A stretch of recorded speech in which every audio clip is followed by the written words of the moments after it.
Hello, my name is Marcus. I'm the compiler of a collection of therapy quotes entitled 1001 Windmills of the Mind, a collection of quotes taken from what's often called the psychodynamic or the psychoanalytic perspective, which long ago, as I understand it, was referred to by some as philosophical medicine or narrative medicine, helping one to be their own narrative medicine doctor, their own story doctor. To use this narrative medicine, i.e. this psychoanalytic sort of orientation or perspective or outlook, an outlook that basically seeks to make the unconscious conscious. Hermes flies across, a bird flies across with a message to us, to our consciousness. So we want to receive the messages from the unconscious. The idea that is, if too much of our life force is bound up with traumatic memories in the past, then we're kind of stuck with a script that was created in the past, and that script is like a stencil or a blueprint that the person sees the world through. And if that traumatic script or traumatic blueprint or traumatic memory structured setup or something is based on what's called attachment trauma or interpersonal trauma or relational trauma, okay? And it's frozen like that, you see. The interpersonal, what the baby has with the mother, the interpersonal leads to the intrapsychic. And the intrapsychic then reveals itself or shows itself or expresses itself in the present, in their relationships with others. So if the intrapsychic is problematic or convoluted, then we're going to not really love life in the present if we're stuck in the past, distorting the present to accommodate that traumatic script set down, laid down by the original prototype of the world that the baby understands with the mother. The breastfeeding experience for the baby is the whole world for the baby. That song by Barry White, "You're my first, you're my last, you're my everything," a little bit captures that. For the baby, the mother is everything. And so that's the baby's world. Now he's going to adapt or cope with a problematic interaction with the mother by recording it, creating a memory system by it. And it's frozen, and there's a conflict. The conflict is the baby's needs for his development. It didn't get met.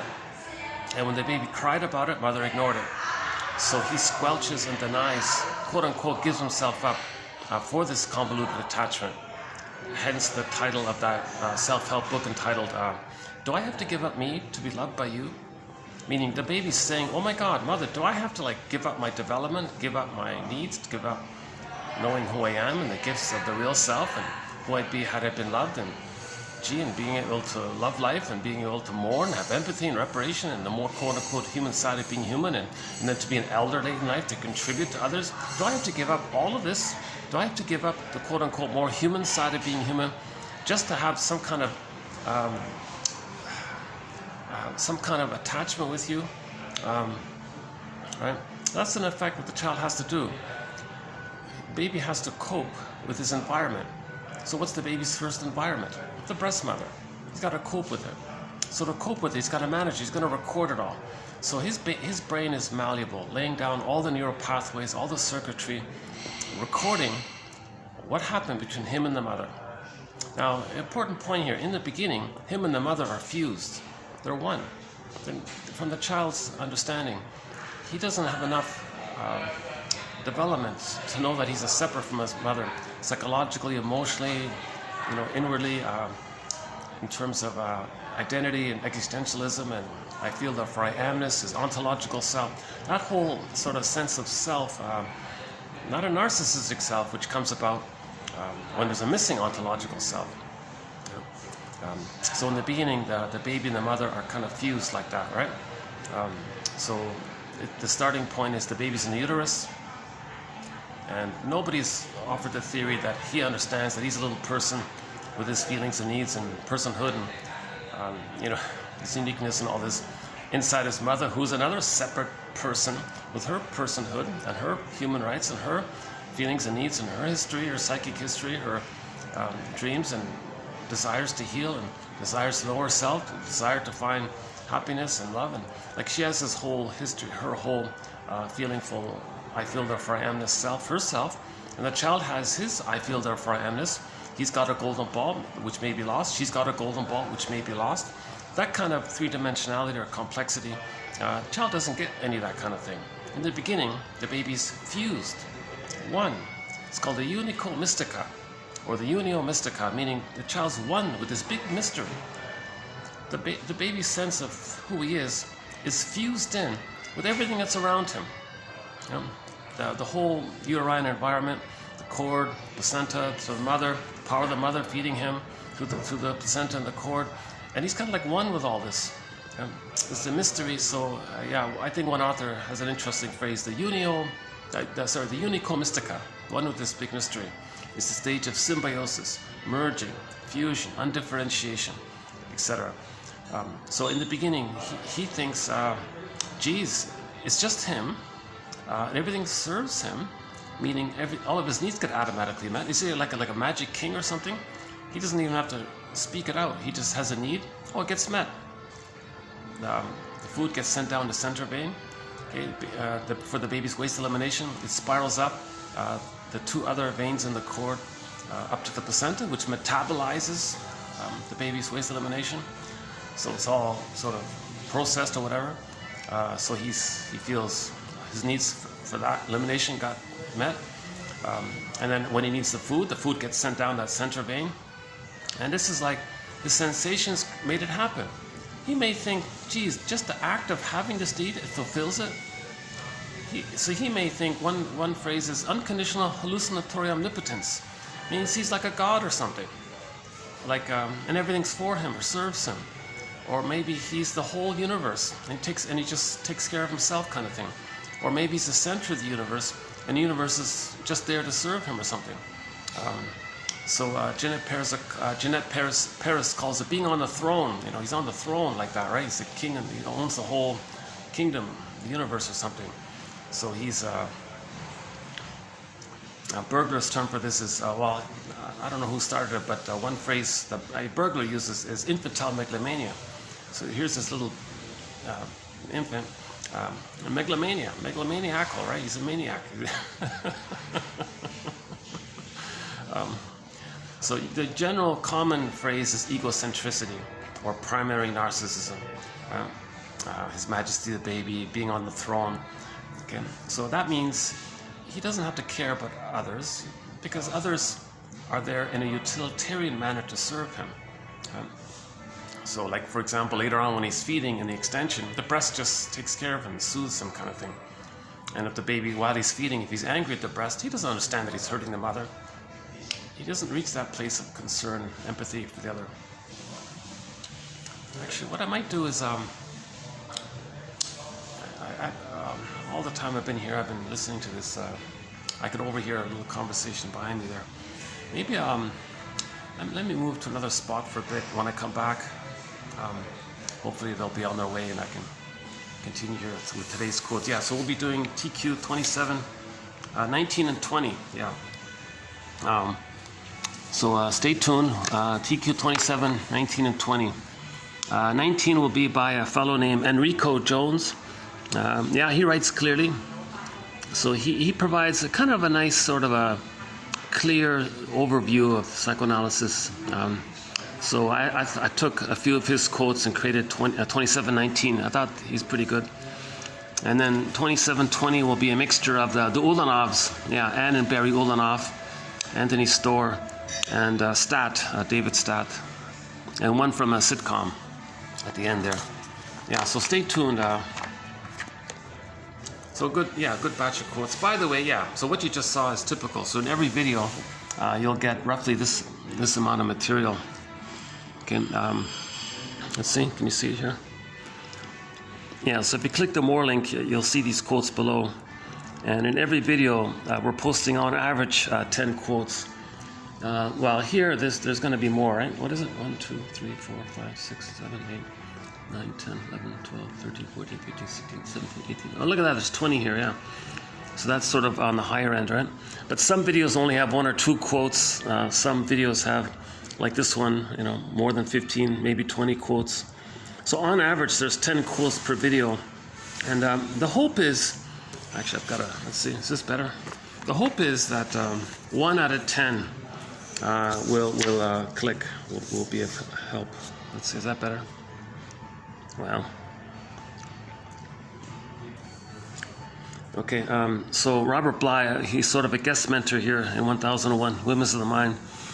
And his advice to restoring the ego, repairing the ego, build a basket for the egg to appear, is to read psychology, to study the soul for 10 minutes a day. So it does appear that here's about 10 minutes worth of reading, and chances are one quote, I'm kind of hopeful that one quote will click. Maybe one by the Ulanovs, one by Storr, one by Stat, or maybe one by Enrico Jones, yeah. And just do, and he says, yeah, and do that every day. Read psychology every day for 10 minutes.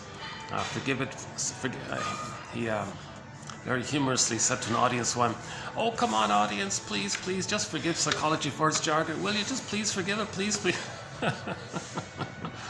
So the jargon is just approximations. Again, these are all ballpark approximations, speculations, hypotheses, brainstorming ideas. Could it be this? Could this term capture it to a degree? So we're searching around looking for the right terms, kind of thing. And there's no set, perfect answer here. But it tries to capture some element of how to make the unconscious conscious, right? And when there's trauma, there's too much in the unconscious. And the unconscious then functions. All the energy there, the id in there, functions like a puppet master, iceberg metaphor. And then most of what we do is driven by our unconscious motivation, unconscious fantasies. Mainly to update that script.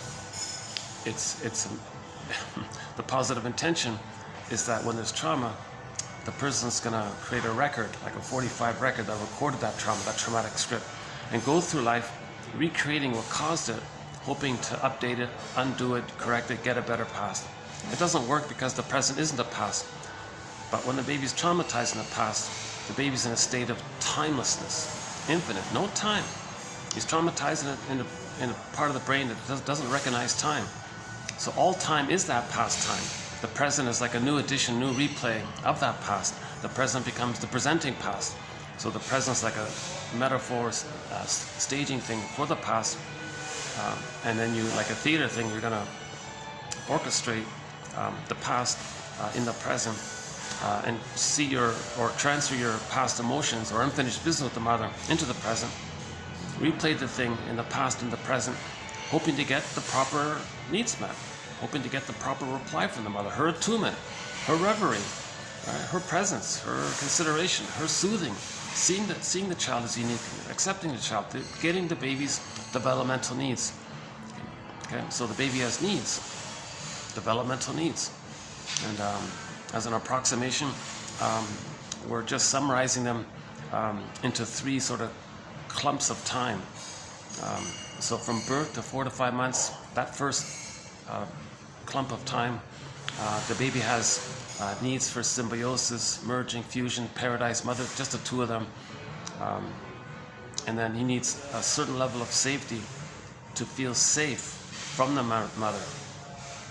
If he's terrified of the mother, he can't leave her. That's the thing. So he needs safety with the mother, emotional safety with the mother. The experience of the mother soothing him so he can soothe himself. The mother recognizing him so he can recognize himself. Okay, these kinds of things called reverie and attunement. So for 4 to 5 months, the mother provides this so-called emotional feeding, positive maternal experience, maternal holding environment. And so for 4 to 5 months, he has certain of these so-called, let's just summarize it by calling the extended paradise. So the babies need they need an extended paradise for 4 to 5 months. This Garden of Eden, this Shambhala, this Nirvana, this Shangri-La, these images of beautiful paradise, that describes the baby's blissful, happy feeling that he's one with everything, he's safe, his needs are getting met automatically, all is good, he's relaxed, and he's growing and developing, being fed and being loved. So he's in a happy kind of state, right? So for 4 to 5 months, he has certain needs. Okay, and then likewise, he has needs for the other 2 blocks of time. So so birth to 4 to 5 months is one set of needs. Okay. And then from 4 to 5 months to 18 months, that's the second set. And then from 18 months to 36 months, roughly, the third set. And so we discussed recently those various needs in those blocks of time and the importance of that.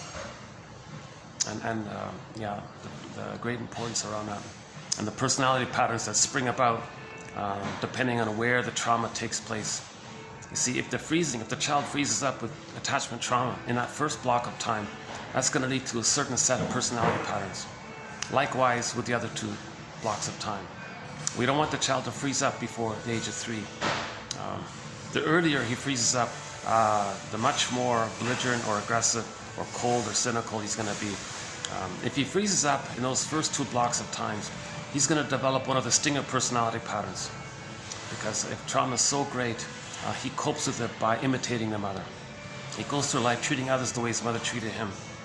And that's his loyalty to the mother, showing up the mother, his anger at the mother, and anger at the mother by showing her up, by telling the world how she treated him. So he'll treat others the way his mother treated him. So part of it is he's angry at that, thinking he's going to show her up, tell the world what a rotten mother she had. So by imitating her. Plus, that's his only connection to her. Plus, he's got a deep, positive intention of trying to save her. Because if he can save her, then then the mother will provide the response that the baby needs, meet the baby's needs for his development. So he's really stuck in a difficult spot if the child's traumatized before 18 months. Okay, so the personality patterns that spring forth in that first block of time, birth to 4 to 5 months, and the personality patterns that spring about by that second block of time, 4 to 5 months, 18 months, together, the two of them together, all of those personality patterns are called, the general term is the stinger personality. I'm just borrowing one self-help author. She calls them the stinger personality patterns. Because one of the main defining features of trauma before 18 months, for both cases, is that the baby identifies with the aggressor. His identity, his self, he feels so pained by it, he's going to reject it.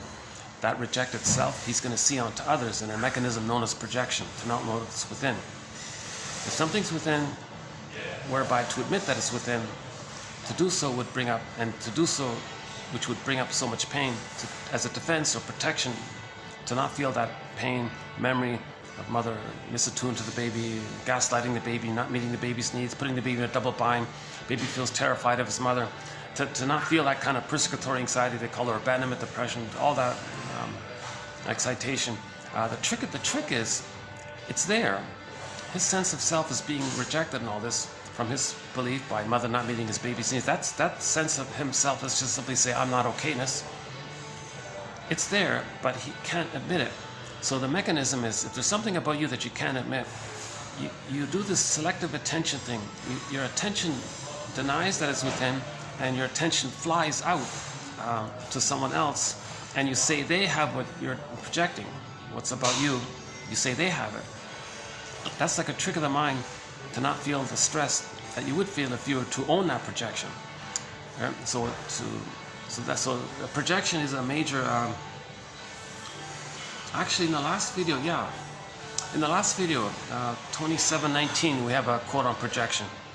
Or better yet, just type in projection in the search engine, like for the channel. You'll get, you'll get maybe 200 to 300 quotes just on projection. I'm confident if you read those, that booklet, that e-booklet on projection, I think you'll get a good sense of at least the theory. One of my favorites comes from 3,000 years ago by Confucius, the philosopher Confucius. He said to his students once, dear students, when I'm in a party of 3, I always have 2 teachers. Actually, there's 2 guys right beside me there, right? Yeah, so I can almost apply it in this current moment because there's these 2 guys yapping behind me there. I'm not really joining them, but I'm affected by them, right? So if I were to get to know them, let's say, if there's one that I maybe admired, I might try to learn from him and appreciate his qualities and try to, identify with it and maybe imitate it or something. Try to learn from the one that I like. But if there's another guy that I don't like, and I name the traits that I believe he has, I then look for those very same traits in myself. That's what he said. Dear students, when I'm in a party of 3, I always have 2 teachers. To the one I admire, I study from him. To the other, in whom I see traits that I don't like, I search for those very same traits in myself. So Confucius, back, whatever it was, 3,000 years ago roughly, he was talking about projection. This recognition that if we don't like something about ourselves, to not feel embarrassed or pained by it, we say others have it. And that's the trick. It's still there. It's not gone. You just tricked your mind. It's amazing, right? Laughlin calls it a mirror defense. So the defense is you're protecting yourself from the pain. That's the defense part. At the same time, when you're saying these things about someone else, you're creating this mirror to know that it's within. So all you got to do is look in the mirror and you know what's within. It's called the mirror defense, right? So in pop culture, this is called shadow work, or owning your projections, withdrawing your projections. Okay, and that's healing, because what you're projecting is aspects of yourself that you're denying. Parts of yourself you're seeing over there. So if you own your projection, you're getting more of your sense of self. Okay, so that's the Hermes flies across. If you own your projection, a healing bird flies across, because now you're getting some of your sense of self. Those attributes you're saying about yourself that belongs to the other person, that means you're not aware that it belongs to you. But if you can own that it belongs to you, yes, it's embarrassing and all that, but underneath the feelings and the embarrassment, your identity's in there. So you're getting more of your identity, you know. That is still, yeah. It's funny, it's just me and those 2 guys at this point, eh? Maybe, yeah, let me continue at another spot, and by the time I come back, those guys will be on their way. And it feels like they might be trying to eavesdrop on me too. I always find that once in a while that happens, somebody will try to, what's he saying? Because maybe the 2 of them are tired with each other, so let's eavesdrop on that guy.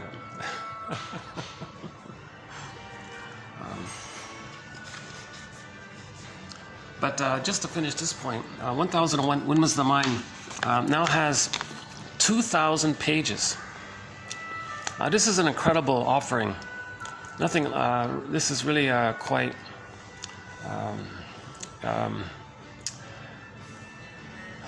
yeah, this is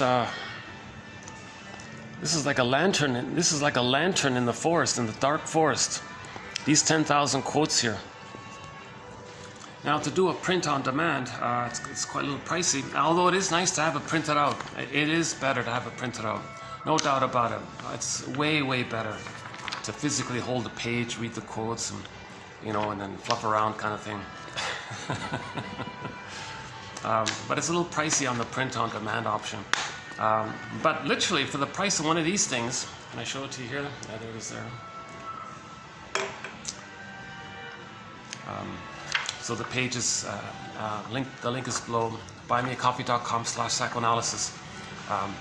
So instead of paying several $100s for a nice printed version of this encyclopedia of how to be your own story doctor, you can get a digital copy of these 10,000 quotes on your iPhone.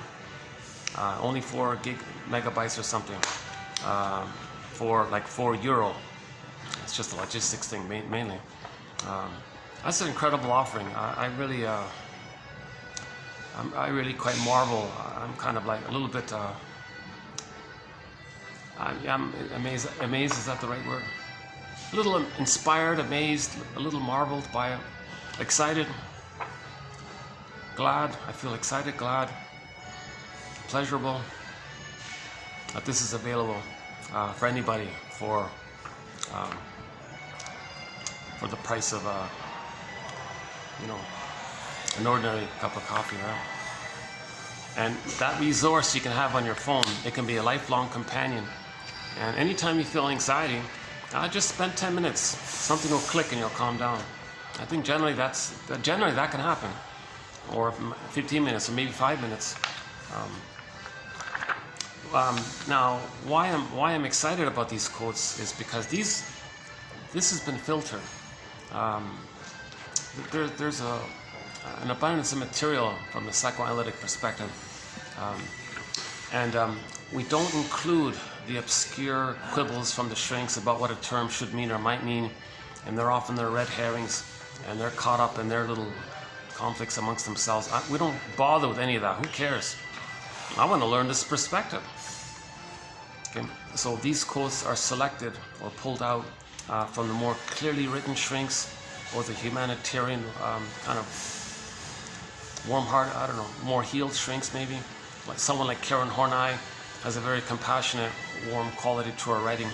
She writes with a lot of empathy, I feel. Hans Lowell with their metaphors about the ghosts. And, you know, roughly 90% of the quotes come from the shrinks. And ironically enough, no Freud. Can you believe it? No Freud, because of the English translation problem. And no Jung and Lacan, because of this convoluted, made-up jargon. I don't think it's helpful. I think some of it's misleading and maybe hurtful. But ironically, all three of those names inspired thousands of people into this perspective. And it's from them who have done the labor of trying to work through it. And these guys said it themselves. They don't have to set answer. Mr. Freud, if the translation was correct, I don't know. He said, "Oh, don't look to me as some kind of set perfect answer here. This is just like the soil from which to grow things, right? Develop things." So most of the quotes come from the shrinks, you know, sort of, well, from all over, right? Like we have some older quotes, a lot of more recent quotes, but most of it's, you know, I think most of it's from the 80s, right? 80s, 60s, 80s, 50s. Not funny, eh? Most of it's from like the 40s to the 80s. That seems to be the 50s in particular was sort of the glory days of psychoanalysis, the 50s, right? So many good quotes from the 50s and the 60s, 70s, 80s. Maybe 90s a little bit, yeah? I don't quite have access to the most current material, so I'm kind of missing out on some of that, right? And 10% of the quotes are from the self-help authors who come from a psychoanalytic mindset. So some self-help authors have been analyzed, and they share their experience that way. Jeanette Paris recently, Tina Gilbertson recently, you know, Eric Berne and guys like that. Yeah, in the last video, there's a quote about Eric Berne's theory called TA, transactional analysis,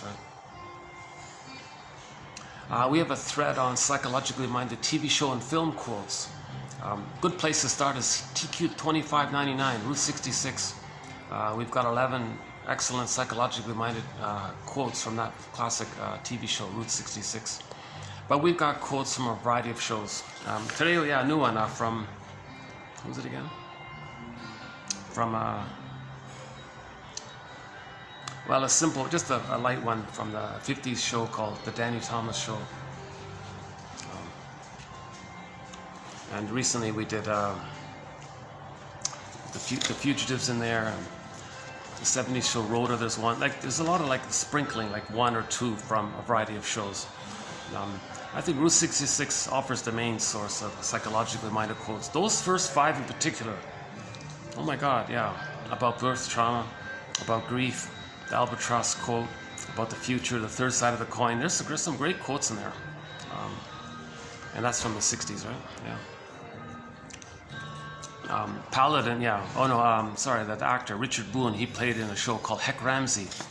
We've got a couple of quotes from that show, Heck Ramsey. One of them is, the past is to be remembered, not to be lived as the present. But that's the issue with trauma. If a person can't mourn the loss, if the person can't grieve the loss, they can't accept the loss, they're living the past as the present. The present is the past still. Okay? And we're doing this because of the pain we're feeling, with the hopes to get out of the pain. The pain is we lost the golden ball. The golden ball means we lost the feelings, the vitality that come about when we get our needs met. Okay? So enter the Disney film Inside Out. When joy and sadness got zooped away in that 2015 film called Inside Out by the Disney company. When joy and sadness got zooped away, we saw the result. Okay, fear, anger, disgust, the reactivity of the survival personality. The fear character quickly gets overwhelmed. The baby in trauma would like to flee first, but he has no motor skills. Where is he going to run to? So now he's crying, he's enraged, and he ends up with these fantasies of devouring, possessing the breast, devouring the breast, controlling. He's enraged, right, at the mother. So that's sort of like the survival desperation, that because joy and sadness got zooped away. Now, important point here. Anger is there because joy and sadness got zooped away. But why did joy and sadness get zooped away? Why did the golden ball go down the well? Why did the golden ball get locked in a cage? Why did the earth open up and Miss Cord got yanked down? Okay, why are there children in myths and fairy tales, children lost in the exile, baby exile, children lost in the forest? Why do we have these images of something innocent and pure, like a maiden or a princess, or like a baby, or the feeling part, like the gold, the glitter, the golden reef, and these are lost in some unknown dark places. That's the unconscious, metaphor of the unconscious. Why did that happen? Because the needs didn't get met. So feelings and needs are linked. It's basic common sense, but I think maybe it's worth just saying, just in case. If the baby's needs get met, what he needs for his identity, for his growth, if his needs get met, he's going to feel pleasant. He'll have positive, pleasant feelings around it. If his needs don't get met, he'll have unpleasant feelings, obviously, right?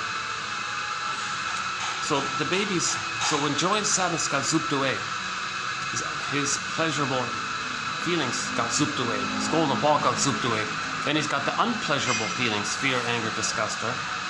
Mainly anger, right? So, what were the needs for his development? Remember those 3 blocks of time? If he doesn't get his needs met during those 3 blocks of time, okay, his needs don't get met, the golden ball goes down the well, anger runs up, anger appears. Anger is the reaction to the needs not getting met. So shall I compare thee to an onion? So the anger is there because joy and sadness got zooped away, or the golden ball got zooped away, or the baby exiled in the forest needs. But then why? Why did joy and sadness get zooped away? Because the needs weren't met.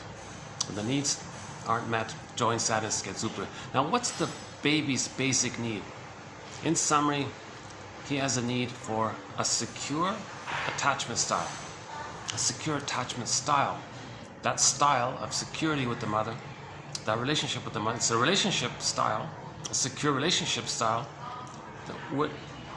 If that's not there, okay, you see, then he'll give up his needs. He'll freeze up. That's arrested development. Emotional arrested development, stunted development. Okay, and the feelings get zooped away, and the anger's there. And underneath the anger is frozen. It's like a frozen anger kind of thing.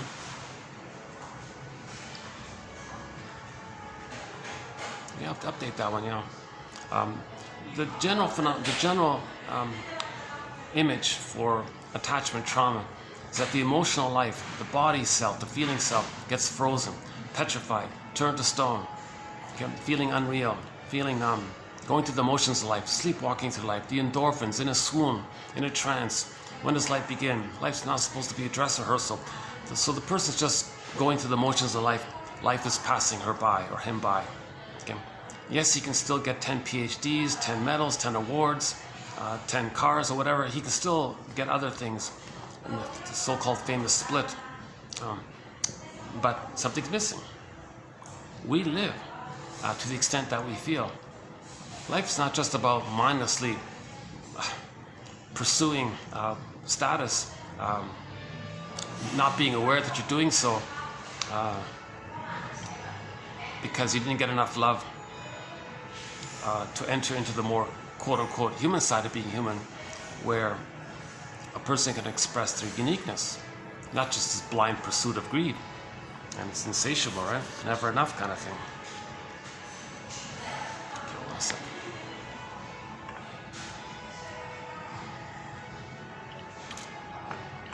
I think they're gone, eh? Are they gone? Let's see.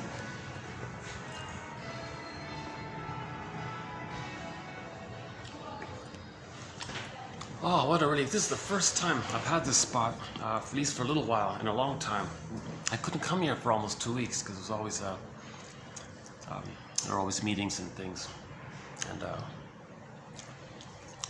yeah, that's nice. Yeah, for a minute there I thought I'd never be able to come back here. But it's a nice little spot, eh, with the mirrors, yeah?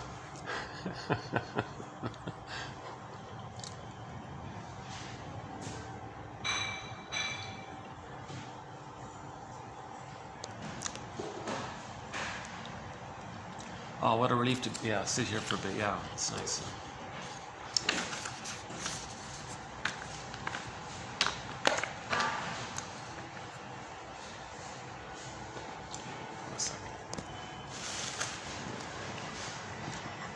So yeah, this is the point where I'd play a song, just to give me a little break here. I'd play some nice song, some Beatrice Deer or something like that. Ili Sapi. Ili Sapi has a very good album called Traveling Love. 4 songs from that album of hers called Traveling Love are on our soundtrack. Lead Me On, With the Beat, The Earth Moved, and The Love You Gave. The Love. When she was the lead singer to the band Taima, that band had a song called So You Say. That song's also on the soundtrack. So in effect, 5 songs from Ili Sapi are on our soundtrack. Beatrice Deer, likewise, we have about 7 or 8 of her songs on our soundtrack. Brian Andre, 6 or 7 songs. A lot of great indigenous singers.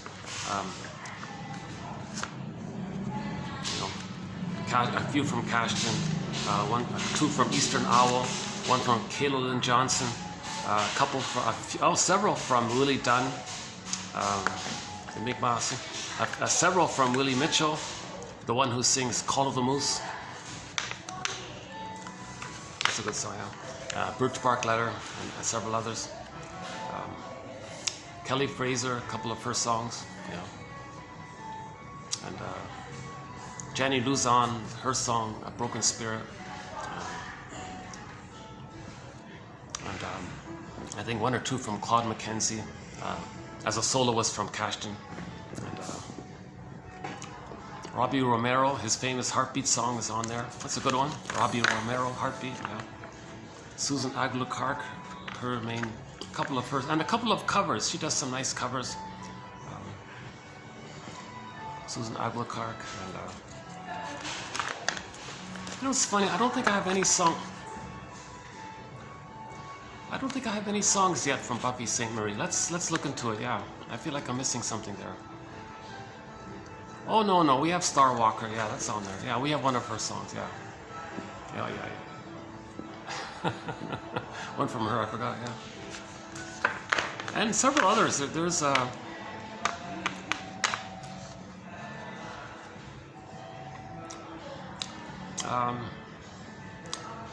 what's that band? Nordic, oh geez, I forgot. And there's a few others. So that's just one component of our soundtrack. An amazing collection of songs from indigenous singers, folk, rock, like that. Yeah, lots of classic rock. Street Heart, and starring Kenny Shields. A couple from April Wine, when Miles Goodwin was on there, and Harlequin, a couple. Oh, Harlequin, yeah. Recently we've played the song Rise from Harlequin. Prism, a couple. Triumph, of course. Rick Emmett, you know. Dan McCafferty. Elizabeth, in the opera department, Elizabeth Gruner sings a very nice rendition of Solveig's song. So Solveig is a character in Ibsen's story of Peer Gynt. So similar to the role Echo played in the Narcissus myth, the character Solveig played for the Peer Gynt story. So she does a nice rendition of that one. Right? That's one of our threads, the Peer Gynt story by Ibsen. Yeah, interesting one. Mainly by, as explained by Karen Horney. Oh yeah, Joe. Yeah. Oh yeah. So these 10,000 quotes, as best as I recognize them to be, fit Grice's criteria for communication. So in order for a quote to be in this collection, it's got to be on topic to how do we heal ourselves. So it's relevant to weaving a basket. Okay, psychoanalysis looks for an egg in a basket that's missing. So don't look for like your lost potential. Don't look for repressed memories. Don't look for like content. You can look for knowledge of how you're afraid of being aware of the content. Like you can name your defense mechanisms, your so-called resistances, right? You can look at content. Okay, so defense before content. So knowledge, right? So don't look for repressed memories. First, make it safe for the feelings to come back to us, right? So to make it safe, we need a basket, like how a bird first builds a nest. Then there could be an egg. For our healing, it's a similar idea. We need a wealth of quotes like this, I believe, and then little clicks, little aha moments, little birds flying across. Things make a little sense. You don't have to repeat. When something makes sense, you don't repeat. When we're repeating something that's dysfunctional, it's because we're trying to learn, we're trying to be aware of something. We're recreating something that's symbolic of the nursery trauma. Once we become aware of the nursery trauma, we can stop repeating. And a summary of it is we lost the golden ball. We repeat and search for it. Once we get it, we stop repeating. But to get the golden ball, we need a nest of knowledge, a strong ego. Okay, so the image here for this point is that the baby's conscious ego didn't develop, so it's still submerged in the unconscious and it's all frazzled up. That's the scarecrow character in The Wizard of Oz. Okay? So we need a strong ego. So the image toward a strong ego, we can bore over to the children's story. So the wolf was able to easily blow down the houses made out of straw and sticks or wood, but not the one made out of bricks. See, the house made out of bricks, the people were safe inside, right? The contents, everything was safe because the ego, you can hold it. And the wolf flew away, disappeared, because the wolf was puffing. He exhausted himself, and he slank away, or disappeared wherever. That's because the ego, the consciousness, recognized the wolf wasn't real. Okay. It's the recognition that when we were nursing as a baby and our unmet need didn't get met, we became enraged and ended up with the fantasy of oral greed. That's a devouring, hungry wolf quality, right? So the baby felt that. He felt like a hungry wolf. He felt greedy and never enough. That obnoxious phrase, never enough, right? But it's quite revealing. I mentioned that because I just heard it last night. So I'm posting this in the year 2023, and the plunder system has flared up, I guess, and they're greedily grabbing and hoarding, stealing, and not caring. And somebody said, "Isn't it enough?" "Oh, never enough, never enough." No, enough is enough. No, never enough. Like, it's funny. You can't tell somebody with a bully pattern or the Iago pattern. Iago's the guy that's sort of off in a castle, hidden somewhere in an ivory tower, very detached, and has all these layers, and he spreads rumors against others, and not caring, and being detached, playing dumb. There's another one about the playing dumb. See, the child couldn't know, so later on we recreate that option to play dumb. I don't know, but they did it, right? So baby feels guilty. Baby's not guilty. So okay. What's happening here is I'm overlapping several things here. This past 1 minute is sort of a reference to. I'm going to need to do an update soon of a thing called the symptoms of Homo traumicus. We now have 47. In the last video I mentioned 46. There's a new one, the playing dumb one. So the recent ones was the bait and switch one, and then the two most recent ones is that phrase "never enough" about the greed, related to the greed, and then this other one about playing dumb. So we'll have to update that list. So we have a thing called the 47 symptoms of Homo traumacus, the theory being that we're basically Homo sapien traumacus. We became a traumatized version of ourselves accidentally by the mismanagement of our discoveries roughly 10,000 years ago. So we evolved to Homo sapien, whatever, and that's okay. And the temperament was warm and caring. All babies were loved. No greed and envy and these kinds of things. There was occasional jealousy, they said, but there was no over-the-top harm. Like we're all one family. It was kind of normal like that, right? But then when we settled down in different places, and then got traumatized while we're in different places, you see, then the frightening images that are created in separate places are transferred to people in other places. And then we entered into this reactivity around that. We mismanaged our discoveries, and out of that the babies were traumatized, and then 10,000 years ago, that's when we basically became Homo sapien traumacus. One person calls it Homo economicus, meaning the greed and all this. Or maybe we could say Homo short-sellicus, because the babies were short-souled. And now we're plundering the planet. The baby's soul was plundered, identification with the aggressor. And so there's 47 symptoms.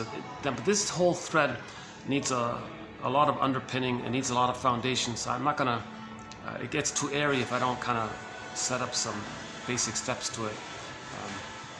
But I'll just make a note that there is a thing called the 47 symptoms of Homo traumacus, and we just added 2 new symptoms to it recently.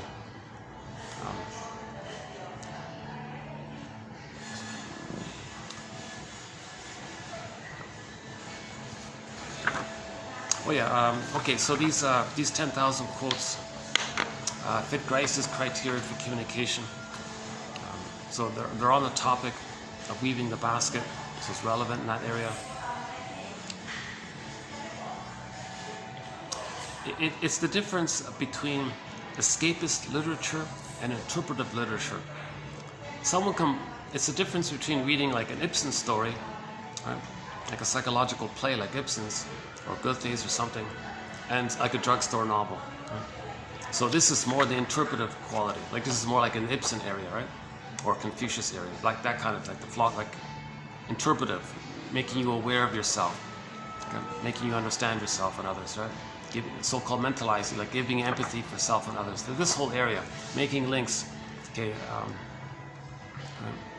Like the knowledge, for example, that when the scarecrow is often frazzled up like that, okay, he doesn't know about the Tin Man. Okay, so in a myth or fairy tale, everything's one mind. Every character in the myth or fairy tale are personifications of psychological elements. They're like dreams. They all belong to one mind. So when the baby's traumatized, his ego gets frazzled up. Okay, that's the scarecrow. He lost his heart, so to speak, his feelings. He feels empty, numb, and all this. That's the Tin Man. The two being like that means the person feels disembodied. That's the cowardly lion in another place. And Dorothy is sort of like the part of the mind that's connected to the innate drive for healing. Or we at the same time be like Dorothy and try to line up your mind, heart, and feel back embodied in the healing journey. How are we doing here?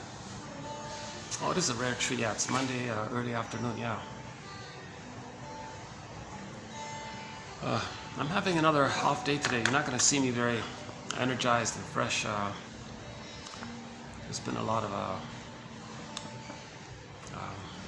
little interruptions here and there. No matter my mood in presenting these quotes, don't judge this material by your humble compiler here. I haven't been analyzed. I'm not a shrink or a professor. Right? I only have a BA. So keep that in mind. I'm trying to learn this myself. And part of learning it is sharing it. I'm excited that there's now one source book or encyclopedia of a compilation of this material.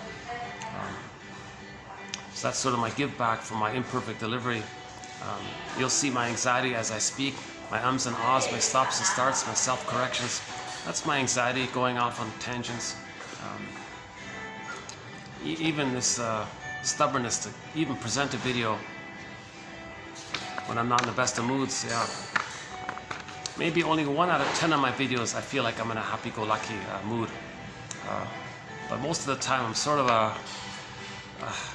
I'm in a busy, noisy place. There's noises and pollution everywhere. My God, I'm still trying to get used to it, kind of thing.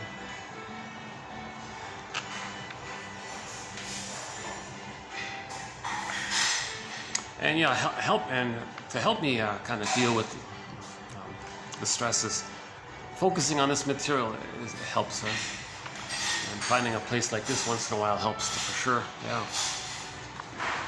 1 sec. Let's take a 1 minute break here.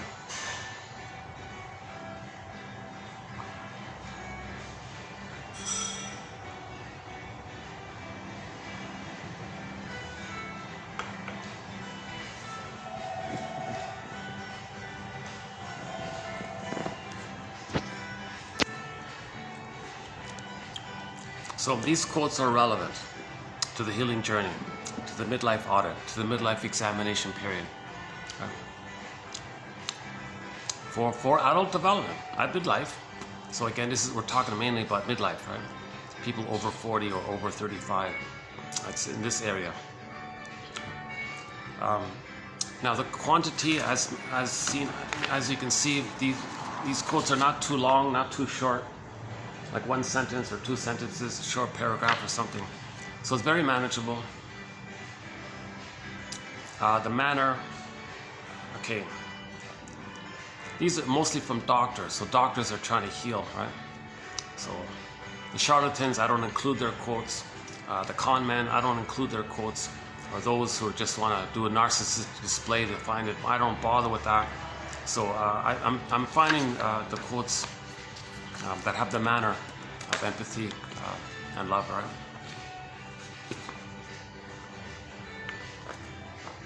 Those who have maybe have worked through their egocentricity, maybe they've worked through it and feel that connection to themselves again, and they come from that kind of place, maybe. Now the quality factor. So Grice says quantity, relevance, manner, and quality. Now the quality, of course, is going to be very subjective depending on where a person is in their development, where they're stuck on all this. That's why I'm saying 1 out of 10 quotes might click. So if you get a therapeutic turning point, if you're making a link,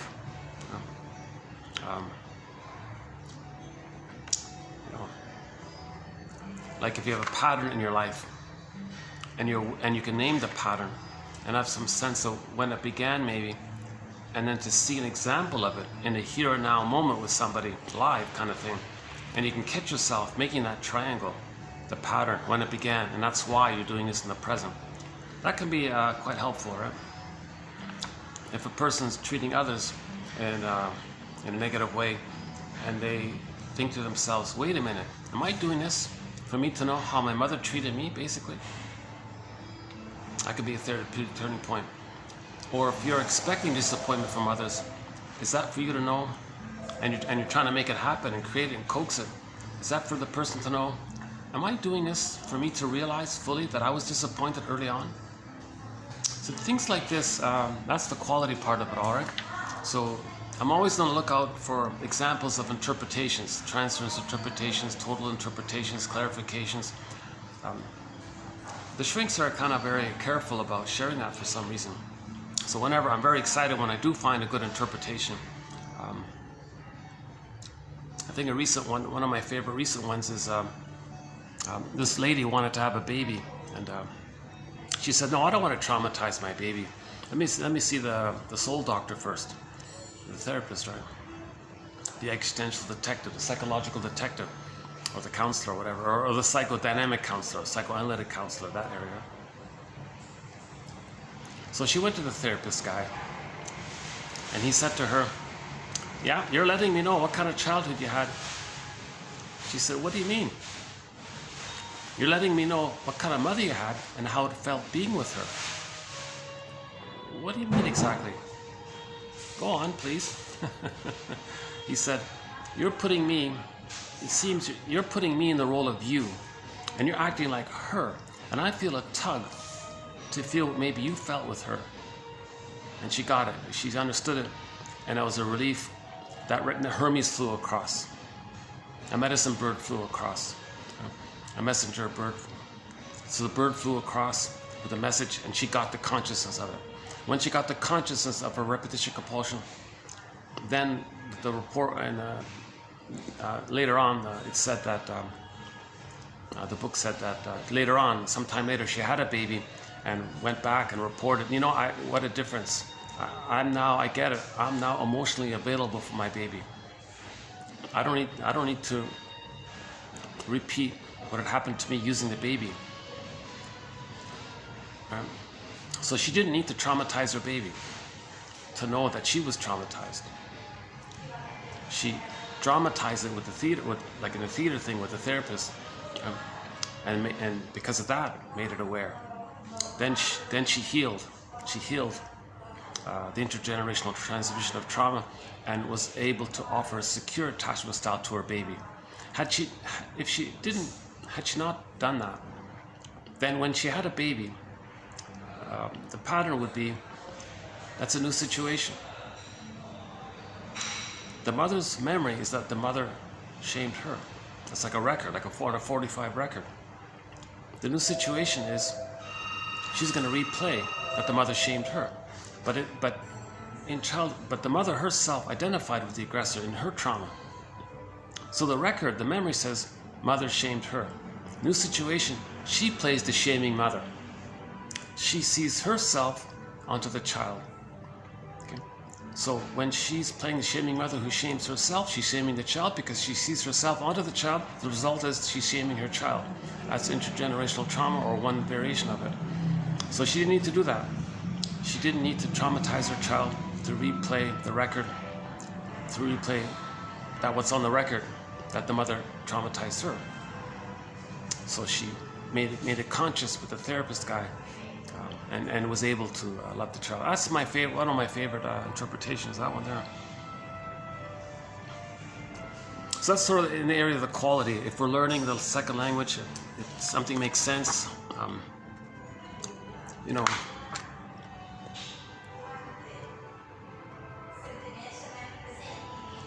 maybe Enrico here, should we begin here? Transference, the repetition in which the client acts unconsciously in place of a capacity to remember.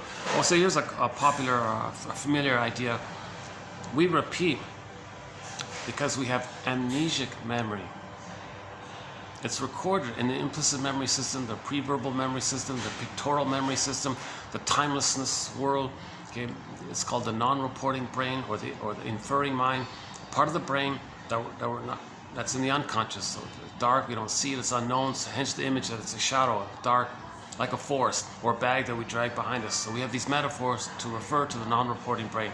It's recorded in there, and our life force is stuck in that template we create in there. Okay, so because it's there and it's painful, when there's trauma, we repeat with the fantasy that we can change it. So we're trying to be aware of our repetition, of our transference, of our projections, okay, so we can stop repeating.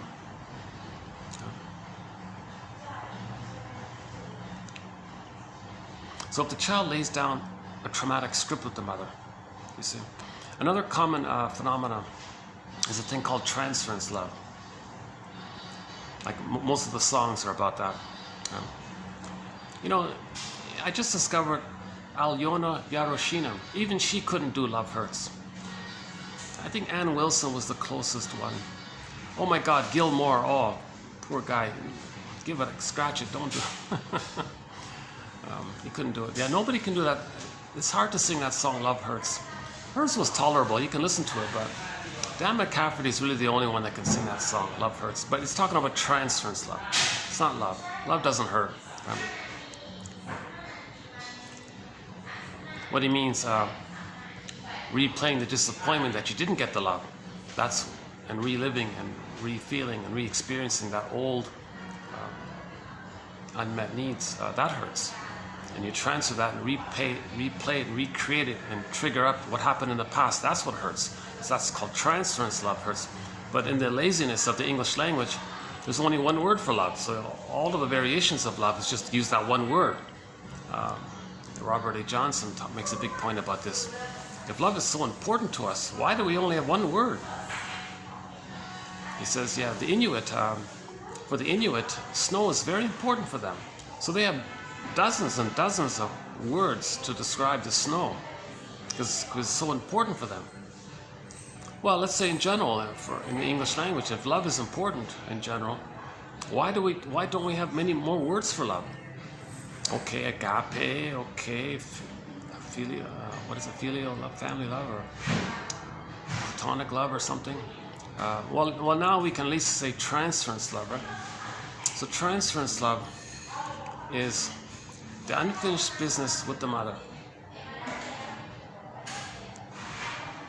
Transferring that unfinished business with the mother into the present to see if somehow your mother in the past can change her ways and give you the love that you need via the transference of the past into the present, but the present isn't the past, so we're not making sense. Then you say, oh, love hurts. Oh my God. So these songs that say, oh, you're a heartbreaker, you're a mistreating heart, or don't be cruel, you're such a storyteller, why did you cheat me? Streetheart, Kenny Chills has a song called Storyteller, complaining about a girl of how well she could spin these tales and lie to him. You're such a story, he means it that way. But these people in the present were selected because they triggered up the electricity of the wiring with the mother. Okay, so the baby and the mother are relating. The baby's laying down neural pathways based on the interrelationship, right? Now, normally, the baby needs a positive psychic structure that whereby at the age of 3 it's I'm okay, you're okay, differentiation, goal the ball, loving life, conscious ego, you know your interests which you express, there's pleasure, you're loving life, you're in the present, you become an elder, generative, wide range of feelings, needed feelings, capacity to mourn, you can admit loss, you can allow sadness to run the console, after you admit the loss, joy can run the console, wide range of feelings, reparation, healing, the human side, the more quote-unquote human side of being human is more fully in that area. So it's authentic, it's making I statements, being intimate with your partner, it's that kind of trust and sharing, and positive setup of I'm okay, you're okay, but I'm okay as a meaning I'm a member of Homo Traumacus, you're a member of Homo Traumacus. But we're all Homo Traumacus, that one species. We're all from Homo Traumacus, Homo sapien Traumacus, or Homo, right? And that means that we're all from this one massive family from the northeast of Congo. We're all Africans. We're all cousins. We're all African cousins, basically, right? So that's like a natural thing. Like we're all Homo Traumacus. That's I'm okay. That's what it means. I'm okay. You're okay. Okay. You recognize the humanists, maybe they're wounded and searching and have a history and all this. And you're wounded and searching, but you're still coming from that kind of complexity of the three-dimensionality that we're wounded, Homo Traumacus. But it's still that recognition of differentiation. You have a psychological life, I have a psychological life, but we're still family in all this, and we're trying to understand each other. The more you understand yourself, the more you understand the other. The more you understand the other, the more you understand yourself, because we're all that one common species, right? Now, the myth and fairy tale anthologies are the psychology of trauma. Okay. And these motifs and these anthologies are the same. The patterns, the fairy tale motifs and mythological motifs are the same in any place, any time. Inuit, Indigenous, Grimm's, Russian, I don't know, Navajo, Uruguay, Liechtenstein. You go any place around the world. The Maori, you go anywhere, you gather up their tales. And you go, oh my God, it's the same stuff. Myths and fairy tales, those motifs are metaphors for psychological dynamics. We all have the same psychological dynamics. All babies have the same needs. All babies have the same needs for a secure attachment style. We had a quote from Althea Horner about a self-help scam. Some self-help racket. The guy wanted to make money. He made these big promises. I'll help you heal and all this. What did he do?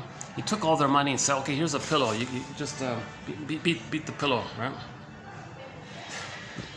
Aletha Horner was saying, oh my God, we get that you're angry. Shall I compare thee to an onion? Why? The issue is not that you're angry. The issue is you didn't mourn not having a secure attachment style. The issue is attachment. Anger and rage is about attachment. If the baby doesn't get a secure attachment style, he's going to be enraged and all this. His whole life he'll be enraged, make excuses to cover that. But the underlying issue is he didn't get a secure attachment style. The healing journey is to mourn, but to mourn it, you got to recognize it. The truth will upset you free. The greatest hurt of all. The truth will upset you free. The greatest hurt of all. Mother failed to provide the baby a secure attachment style. We got to get to that place. Now it happened to her as well. She didn't get one as well. She created a record, a 45 record, a recording of her trauma. And her mother had a record of the trauma, and it's getting passed down like this. So we got to identify the existence of this 45 record and what's on that record and how it gets reenacted. Does the person identify with the aggressor, or do they just play themselves and coax others to play the aggressor in the more direct way or the more stinger way? So the stinger way or the clinger way. Okay, so let's clarify this point here. Emma Berger, one of our mentors, key contributor to psychoanalysis, Edmund Berger.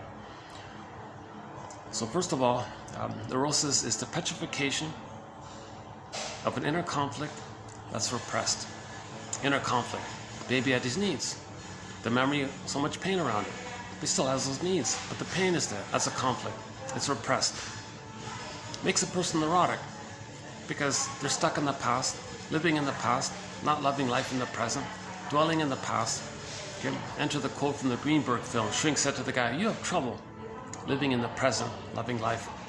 So you linger in the past, you dwell in the past because you feel like you never really lived it. In trauma, the baby can't capture the event.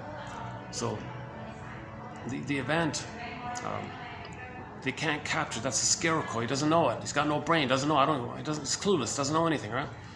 And the feelings, the Tin Man, it feels so empty and all this. That's a sign of trauma. That sulfur, that inner trauma like that.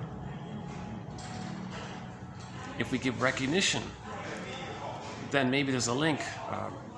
So in The Wizard of Oz, the four of them were lined up at the end. So there's like a lining up between the mind, heart to get it back in the body. Uh-oh, are they going to start yapping? Sometimes these staff people, they get yapping quite loud. That's okay. I think that other room is available.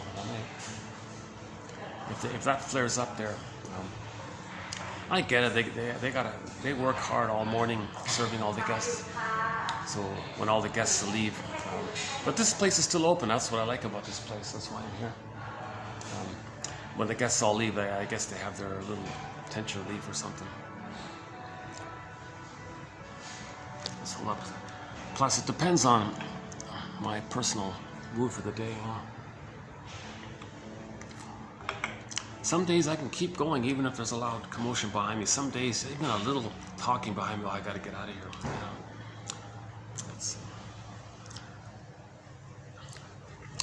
I wish I had a cabin by the woods or something, or a nice cottage on the shoreline or something. Jeez, it's difficult, eh? I tried to get a little cottage, cabin by the shoreline. Oh, yikes. What a drama that was.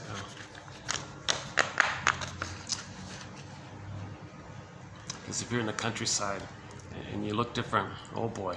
Wow. It was a real surprise to me, actually.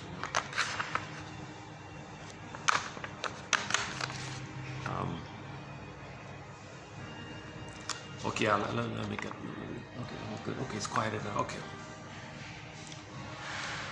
So the idea of making something conscious for the past is considered captured psychologically. The image is the ghost is laid to rest. The ghost becomes an ancestor or an elder. So psychologically, you have a wisdom, like you have knowledge. You can set the feelings linked to your identity. It contributes to your health and all this healing and wholeness.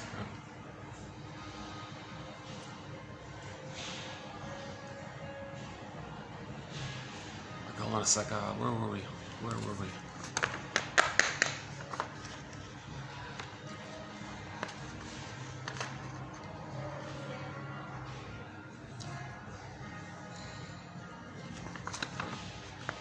The Wizard of Oz. Ego. We got to repair the ego. That happens sometimes. I was on a I get on a track, and then my train of thoughts divert. And where was I? Sometimes I can't quite get back on it once in a while. Yeah.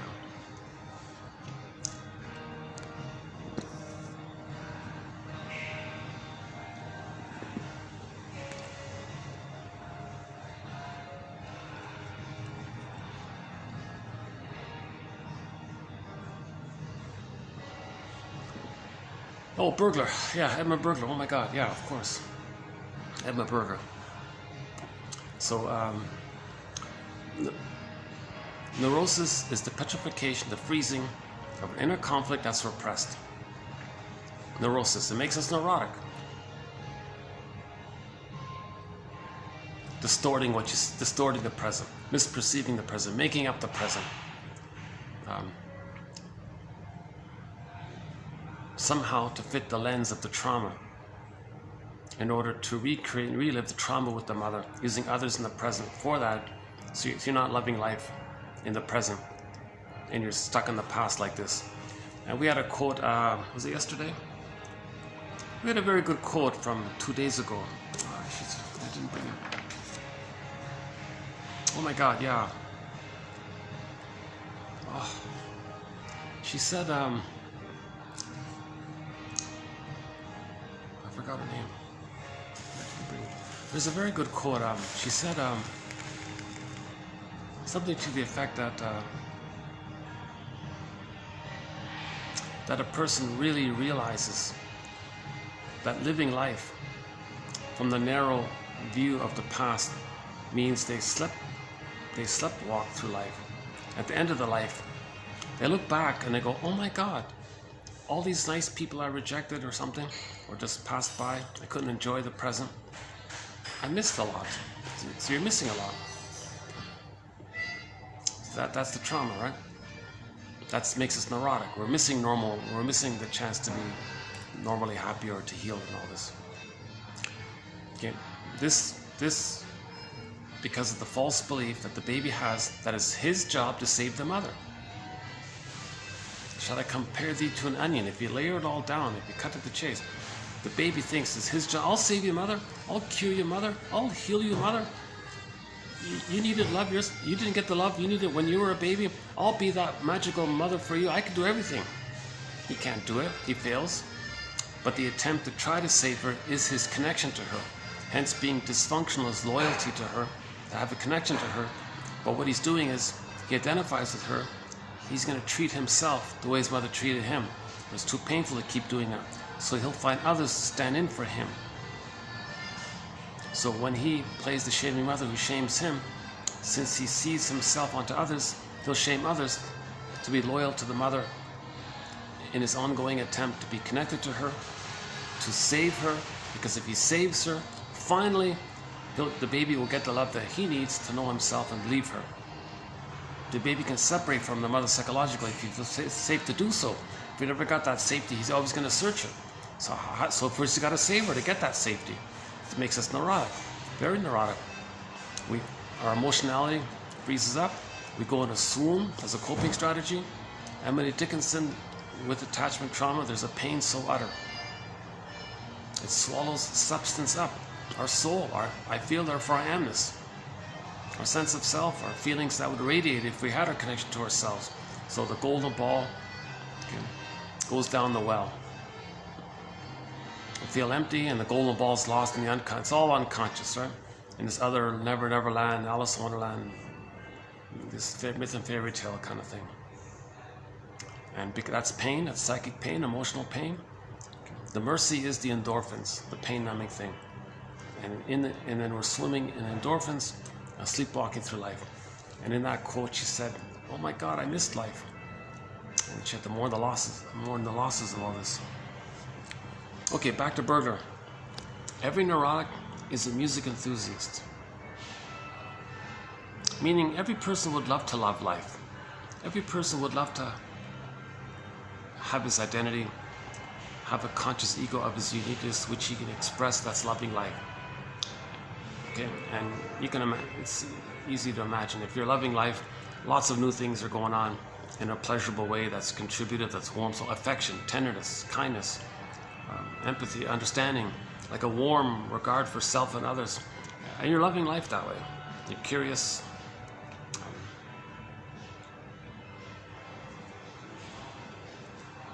You're connected to yourself. You have your I feel therefore I amness. If you have your amness, you have your identity. Oh my God, there's a natural. That's the natural order of affairs for a person to feel connected to themselves. The whole Odyssey was about this. That whole journey was to get back to his inner home called Ithaca. Robert Bly again. We live in a psychic house called the Soul Castle. So when Odysseus got back to his psychic house Ithaca, a little while later, he was reunited with his feelings. His feelings, Penelope, his feelings. Okay, his amness, his sense of inner home, Ithaca. So he got it back together. Okay, another image is the polar bear and the golden reef. They're together. Okay, in that story, the white bear King Valamon, okay, the princess is on the field. In the distance, she sees the polar bear, kind of in a playful mood, rolling on his back, I guess, playing with the golden reef, as if you were making a pizza dough or something. The princess gently approaches and says, "Hey, polar bear, that golden reef you got there, I'm really drawn to it. Come on, hand it over." Polar bear says, "Well, it's not that simple. We're sort of a package deal here." Okay, the story goes from there. But the idea is that the bear is her embodiment, her body, her inner knowing, her body wisdom, or whatever, intuition. And the golden reef is when you have your body, your identity, and your needs got met, and you have your identity, then you animate the sun, radiant feelings, wide range of feelings, needed feelings, aliveness of feelings. So there's the vibrancy of your feelings. It kind of animates like this, right? Kristen Wilson, in a speech called "Ooh, My Soul," says, in reference to this, and if a person doesn't have their feelings and they feel disconnected to themselves, disembodied, okay, lack of sense of self and all this, and you're numb and all this, you know, it's there, but you're not aware of it, it's traumatized. She says, quote, "If you're not in your body, you're not making sense." Literally. And then it's disembodied discourse that causes all these confusions and problems out there.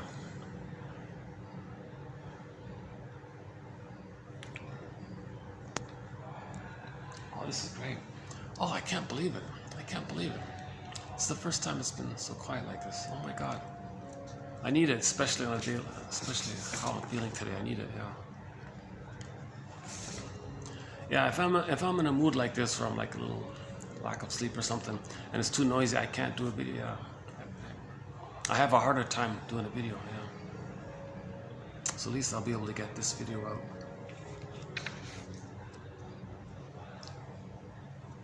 So this is an important point about the record. Okay. Every neurotic is a music enthusiast, but he only has this one record. This 45 record, the memory of mother shaming the baby. That's a pain. He's stuck there, it's frozen, it's petrified, turned to stone. Person feels unreal, like the Velveteen Rabbit, missing life, stuck in the past. It's like an empty feeling, an existential empty feeling. Who am I? This whole who am I issue, right? And it's numbed over, but you know there's something wrong. Every neurotic is a music enthusiast, but he only has this one record, this 45 record, where he was shamed by the mother. He carries this record with him everywhere he goes. Every time he sees a record player, it's like a turntable, with never-ending fiery ardor, Burglar says. He spins off that tune. He recreates in the present, dramatizes in the present what's on that record. He recreates that, he translates that past thing in the present. The present is like a new edition or a new version of the past. So he'll distort things in the present, cast people into roles of people on the record, i.e. him and the mother, And there's two ways the reenactment can take place. The more benign way, oops, is that just a fly? I think a fly got in here. Okay, the more benign way, yeah, I keep all my bloopers and mistakes. If you see a fly on me or something like that, oh, who cares? Just a little thing, right?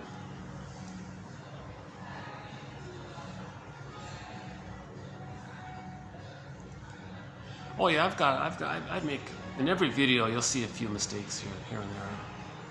Don't judge this by myself, or focus on the quotes. Learn it for yourself. When Robert Bly speaks to an audience, he says, "Dear audience, 30% of what you're going to hear tonight in this lecture is wrong. It's up to you to figure out which 30%. He's saying, don't focus on him. Don't look to him for some kind of magical ability to say abracadabra to heal you and give you a consciousness. Each person has to take that self-initiative to write down the quotes, read the quotes, put it aside, put it in a notebook, reflect on it, let it incubate, revisit it, look it up. Each person has to be like active, their own active agent in weaving their basket. Robert Bly's not going to weave a basket for the other people. He'll discuss what he learned, he'll share his interpretations, kind of thing, and that's the best he can do, really, right? And I remember him saying he never wants anyone to transfer good father onto him. And he would sometimes do something foolish on purpose to discourage that. So he would reveal that, like he would tell people that's why he's doing it, to really make it clear. You got to be your own. You got to be your own metaphorical prince in the fairy tale. The prince or king in the fairy tale, that's like your ego. You got to build the ego, right? He tells one story called one Grimm's tale called Faithful John, right?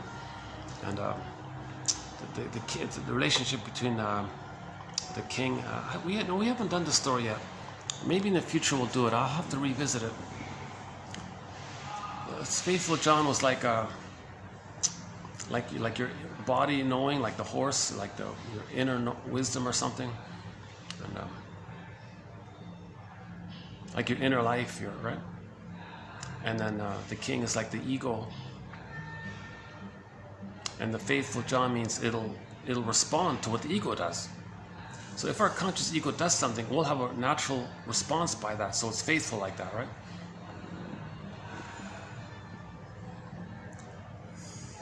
Like if a person rejects their feelings, well, then it'll be faithful. The feelings will get squelched with him. That's what he means, right? Then there's the recognition. And what happened? Faithful John turned into a stone. Oh, back to the statue. He turned into a statue. There it is there. So that means the emotionality of a person's frozen. He feels numb, unreal, petrified, turned to stone. And in that story, he turned to stone. Faithful John, the character, was a statue. And then that's the first part of the story. Then you recognize it, right? What led to that? And the second half, well, how do we heal that? So at that point onward, like, how do we heal that? That's the midlife journey. That's the midlife examination period. Right? First, we recognize that we feel inwardly, metaphorically turned to stone, like the character Faithful John, who had turned to stone. Okay, so that's why that Velveteen Rabbit story is pretty good, because the reader of the story can relate to the rabbit who says, "Yeah, what is it? I want to be real. What does it mean to be real? I want to feel real. Come on, how do I be real? Help me to be real." And the person might reading, yeah, I think I get that, right? Similar one is the carpenter guy who took out a block of wood and then carved out this little boy, and then was praying for this boy to come to life. Again, the reader of the story might go, yeah, I want to feel more alive. I want to feel more life. I want to come to life, right? Oops, hold on a second. Let's let these guys pass here. Yeah, sometimes I'm distracted with things passing by in front of me.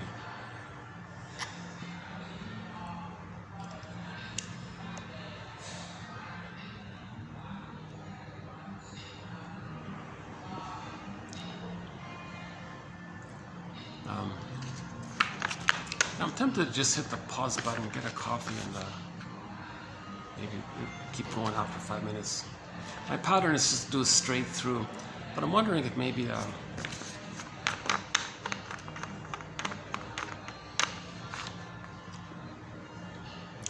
Oh yeah, so that'll be a new fairy tale that we'll add to our thread on the interpretation of myths and fairy tales. Thanks to Robert Bly. Yeah, he did a good job on that one. It's only about a 1 hour little thing he did. It's on YouTube, yeah.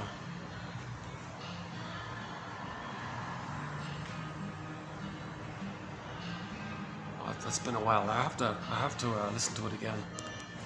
So we discussed the Odyssey, the Restia, I think we did a little bit of Alan Chinnon's work.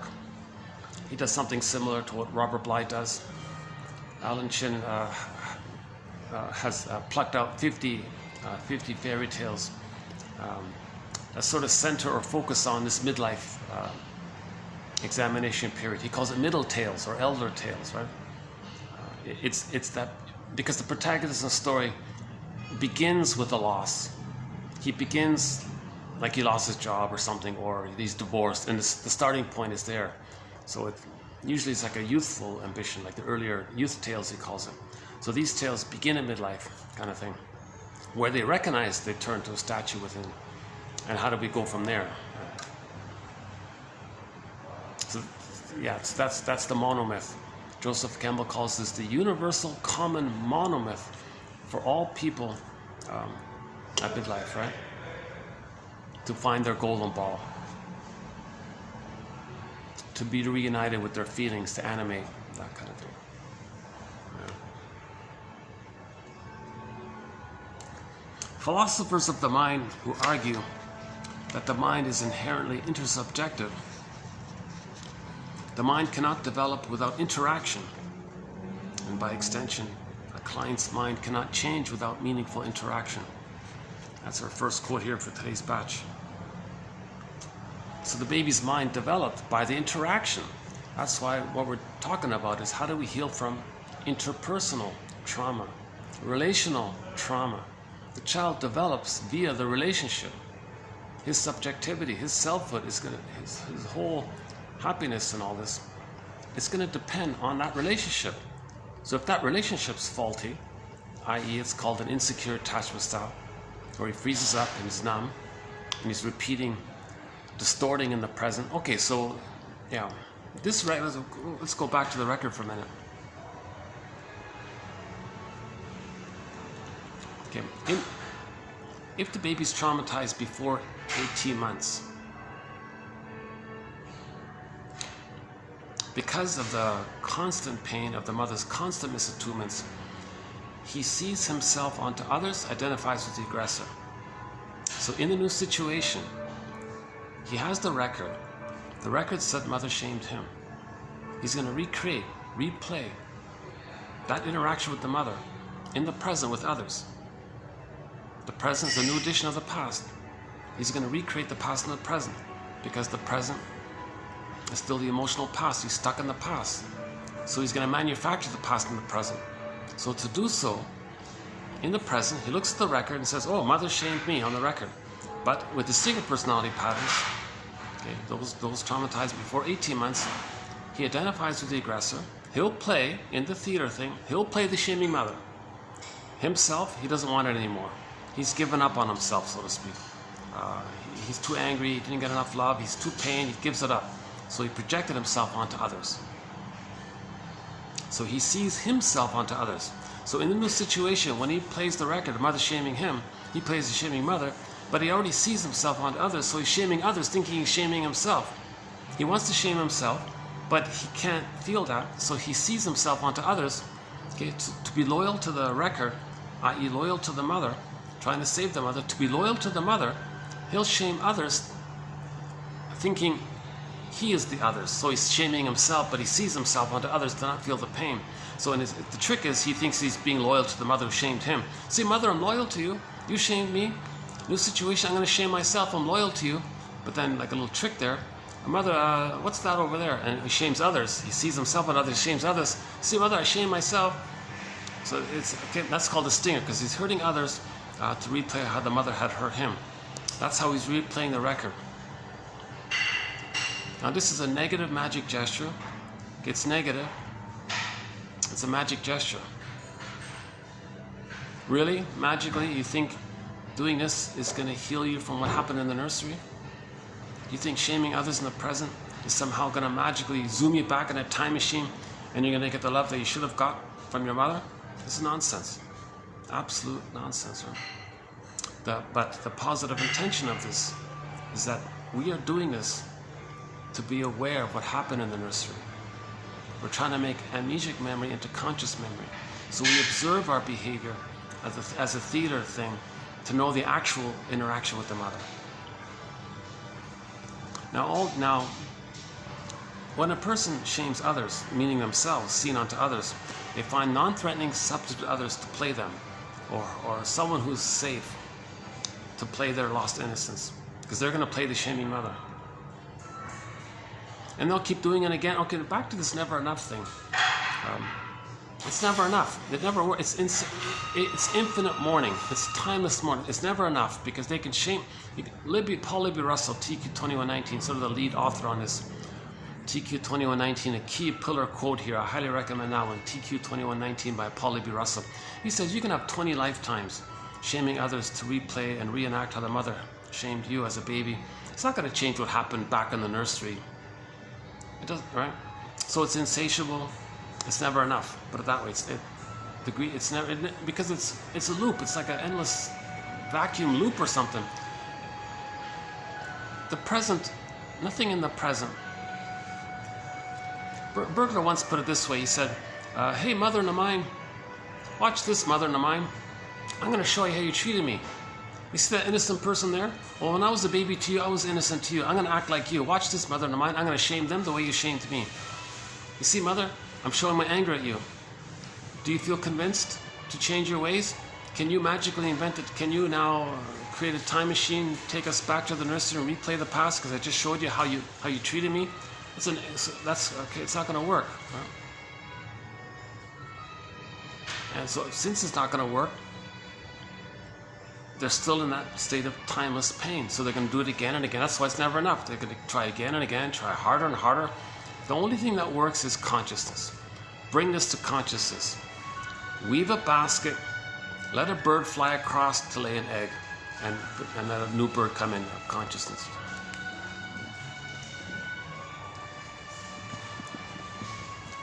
I'm running on I'm running on. Past few days I couldn't sleep too well. Yeah, I'll tell you the truth. Jeez, all this new constructions and Jesus Christ. I'm noticing myself when I'm anxious by the construction sounds and all this. I find myself a little moving around more. I notice I'm reaching for the fridge more. Like I notice I'm triggered. I want to do the magical gesture of eating a cookie to trick my brain to think that I'm safe. Because the construction noise sometimes is over the top. It's really over the top sometimes. Jeepers. And I get startled and then I'll run for the cookie. I'm noticing this kind of thing, right?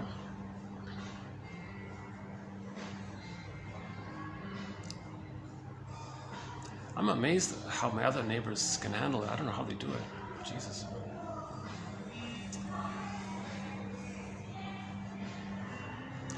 So I'm always on the lookout for a nice quiet apartment somewhere. It's hard to find, my God. It's very hard to find a quiet, affordable unit. My goodness. And some of these condos, paper thin walls. My God, you can hear the guy brushing his teeth next to you or something like that. You can hear everything. Like you can hear every little sound. It's unbelievable. Some of these buildings, you gotta. For the life of me, I can't figure out why people aren't building these buildings with some kind of better soundproofing in the walls. We'd be a lot happier collectively, right, if we put some soundproof in the walls, right? Or at the very least, when people build hotels, make the walls sound. People go on vacation. You want them to have a good time, right? You don't want them to be stressed out so they run out and buy more drinks or something, right? That might be part of the trick, I wonder, right? Not just saving costs out of the greed, but maybe it's fueled by the recognition that, or maybe the envy of people being happy. Let's correct this. When people build buildings, here's a new suggestion. I think I've offered a few suggestions. I've offered several suggestions in the past 3 years. Here's a new one. Soundproof the walls. Or put some kind of buffer in the construction of the walls here. Yeah. A home, what is it? A home is where you go to have fun, not a place you have to leave to have it. That's a quote from the TV show, the Danny Thomas Show. A home is where you go to have fun. It means you feel safe, you're relaxed, you can have fun, obviously, right? Not a place you have to leave to escape to have it. I predict if there were a hotel chain that advertised how their hotels are soundproof, have soundproofed walls, I think there'd be a huge demand for these hotels.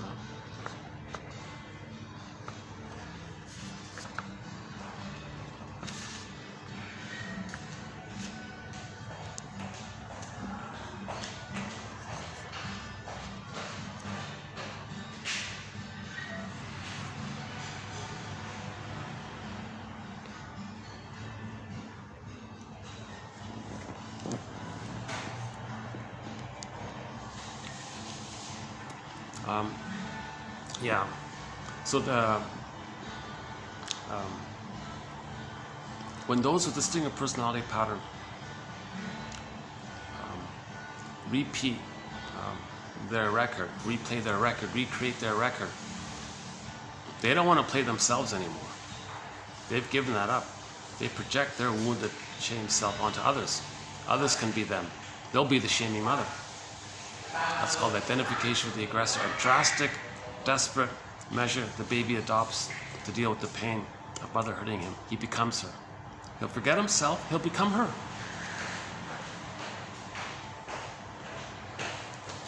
Now it's addictive. It's addictive.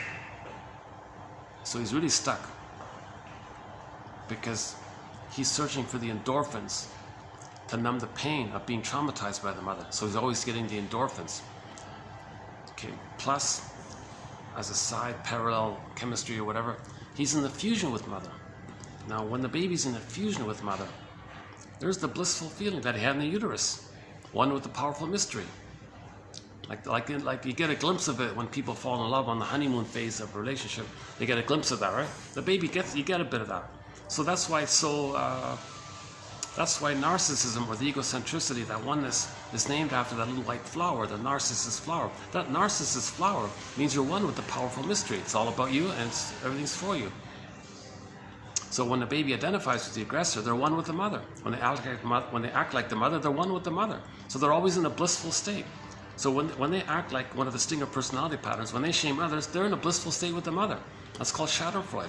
They get pleasure. They're addicted. Hate is addictive and it's pleasurable. Greed, envy, sour grapes, cynicism, it's all pleasurable and addictive. Or homotraumicus. That's a good example of, that's one of the examples of homotraumicus. And the stinger personality patterns, they've kind of given up on the emotional development. Okay, so the baby believed the mother hated his feelings and needs. They identify with the aggressor. To be loyal to the mother, they're going to hate feelings and needs in other people because it was hated in them when they were a baby. So they have a dictionary of insult terms. Don't be such a this, fill in the blank. Get over it. So that you enter the song, get over it. Get over it, don't. So in that song, I think the song's about a guy who was a baby and he was crying, he was colicky. The mother didn't know how to deal with it. And she kept saying, stop, baby, what do you want, baby? I don't know what you want, you're bothering me, baby, get over it, stop it, baby. Okay, baby identified with the aggressor, grew up, and tells people, you have feelings and needs, get over it, get over it. Okay, the mother hurt him. He says in the song, yeah, I want to keep, and he describes about abuse in that song, because he was abused by the mother. A funny thing about that, because maybe the mother was just verbally abusive, but in that song, he talks about a physical way, you see?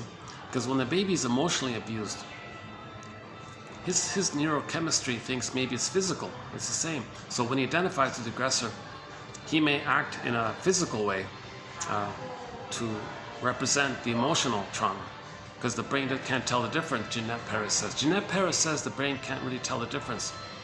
If the baby's emotionally traumatized by their mother, they might become physically abusive. So that's what that song was about, Get Over It.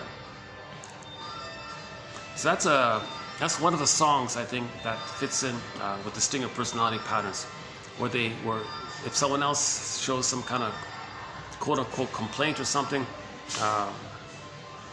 you know, when someone's complaining, they deep down have this false belief that they don't deserve anything better, so they're complaining. Oh, don't complain. You have a feeling you want something better, you can't get it, you're complaining, so get over it. Now, in that song, if you listen to the lyric, I don't want to repeat it, he talks about physical behavior towards the person, right?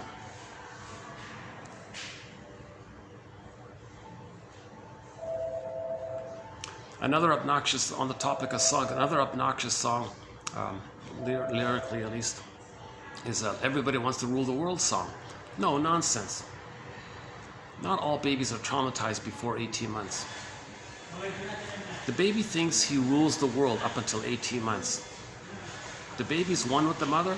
He thinks it's all his. He's the universe. He rules the world. He's on the throne, right? In the nursing time, he owns the mother. The mother's just there for him. When he has motor skills and he can walk, crawl, and run and all this, he's in the phase called the world is my oyster. He thinks he rules the world, right? The world is my oyster. It's mine. The world is mine. Now, if he's traumatized there, he may write a song like that. He doesn't say that as a baby he didn't get those needs met. He projects himself onto others. Hey, you, everybody, you. Not him. He projects. You have this wish. You have this wish. No, the singer, the writer of the song is saying, or the writer pretending to be or for the protagonist of the song, the protagonist of the song is saying that when they were a baby, they didn't get their needs met to go through that developmental phase of feeling safe enough to allow the egocentricity to dissipate and to enter into the human realm of moving towards the psychological birth. All babies have this egocentricity. If they're traumatized prior to it, then enter that song, that Rule the World annoying song. Another really obnoxious song in that category is that Sweet Dreams song about Schadenfreude. A very barbaric song. Because one of the slogans for the Stinger personality patterns is, if I'm not going to be greedy, I'm going to be eaten by my mother. Can you believe it? The person doesn't appear psychotic in their behavior and their speech, but they're doing psychotic things. That's the last video, a little bit about this, by Quinodas. Is that right? Is it Quinodas? Yeah, Quinodas, I think. Yeah, Quinodas, Danielle Quinodas.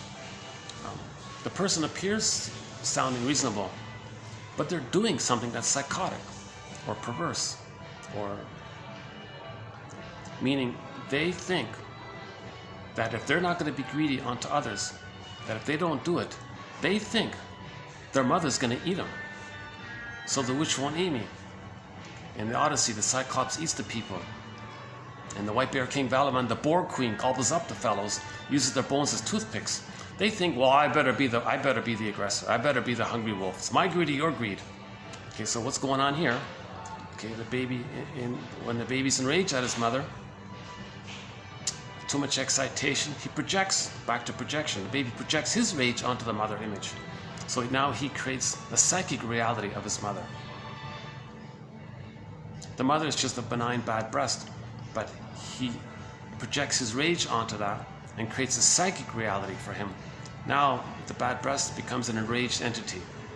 The baby's unmet ended up with oral greed.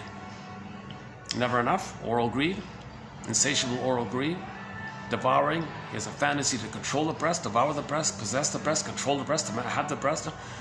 Too much excitation. He projects that element onto the imago and creates a psychic reality in his brain that his mother is a devouring monster that wants to eat him. That's his psychic reality. His psychic reality is that he thinks his mother is a devouring monster that wants to eat him. Okay, now in trauma like that, he identifies with the aggressor, acts in a greedy way, because if he doesn't act like the hungry wolf, he's going to be eaten by the hungry wolf. That's perverse, psychotic thinking. She called it psychosis-like thinking. Psychosis-like thinking. And here's the funny thing: the person doesn't appear psychotic. When you see them, they don't look delusional, right? They might sound reasonable, or they may use hypnotic speech. They may use poetic sweet talk or something. I don't know. They may sound very realistic or something, or they may trick you with their brilliant speech, or confuse you with rhetorics and logical fallacies. So they don't appear psychotic, but they're doing psychotic things under the guise of sounding reasonable. This guise is called rationalization, false logic, pseudo-logic. Trick people to think you're being logical, to hide the unlogical thing that you're doing. Okay, the cat in Alice in Wonderland said, yeah, it's mad in there. The primary process mentation world, the trauma in the brain before, okay, if there's trauma in the brain before 3 years, it's mad in there. And all the energies in there, it becomes like the puppet master, and that's what's driving the person. Okay, the iceberg metaphor. And the 85% co-ops the reasonable mind to sell what the underside is doing. So we need these quotes to be conscious of some of this, right? Back to Aletha Horner. The interpersonal leads to the intrapsychic, which then reveals itself in the repetitions later on. Okay. This is called object relations theory. Object relations theory is the study of all this. Psychoanalysis is the study of all this. Okay, object relations theory or psychoanalysis is the study of the internalization of interpersonal relationships.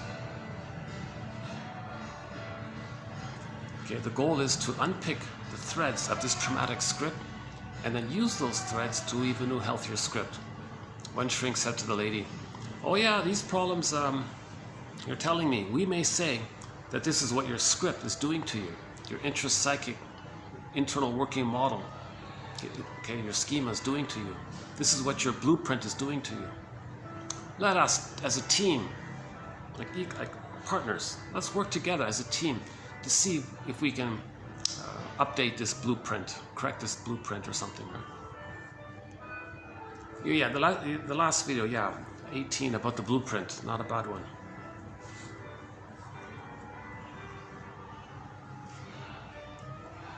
Another song by the Sting of Personality Patterns is that, another obnoxious song.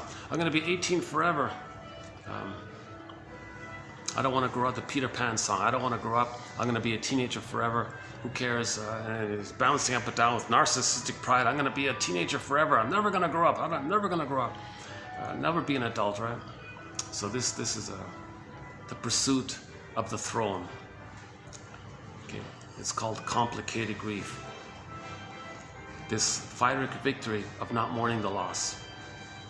The psychic structure needed to mourn loss is having a sense of self, differentiation from the mother. But in trauma, they become the mother. So how do they mourn the loss? They don't have a floor for sadness to stand on.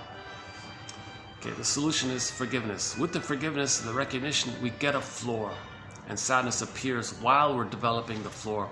Then, after the sadness process, then sadness and joy can swap seats, and joy can run the console. Then we're loving life again. Once we get joy back at the console. But to get joy and sadness at the console, we need to differentiate from the mother. The only way to differentiate from the mother is to understand her. That's called honoring your mother. The true meaning of the phrase, honor your parents. Barry Grosskopf describes this in his book called Forgive Your Parents, Heal Yourself. The phrase, honor your parents. You want to honor your parents? You really want to honor your parents? Do you truly, truly want to honor your parents? If you think about it, honestly, deeply, do you truly want to honor them? You really want to honor them? Get their psychological story. Find out their favorite jokes. Find out their earliest memories. Find out what's on their record. Find out how they are repeating their trauma. Do they have a stinger personality pattern or a clinger personality pattern? Are they both stingers? If they're both stingers, then you know they scapegoated one of their children. And so on, right? So we have a whole thread in this direction called forgiveness It all begins on YouTube. Bruce Springsteen, Independence Day, Toronto. The intro he gives to that song. If I had the speaker here, I might play it. I can't believe is this real? Oh my God. I've never had it this quiet here. All right.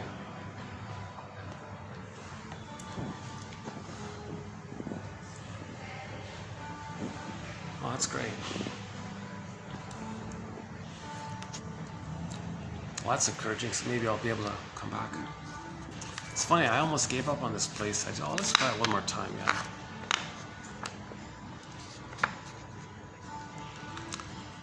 Yeah, I haven't slept in days, so you're not going to see me in a cheerful mood.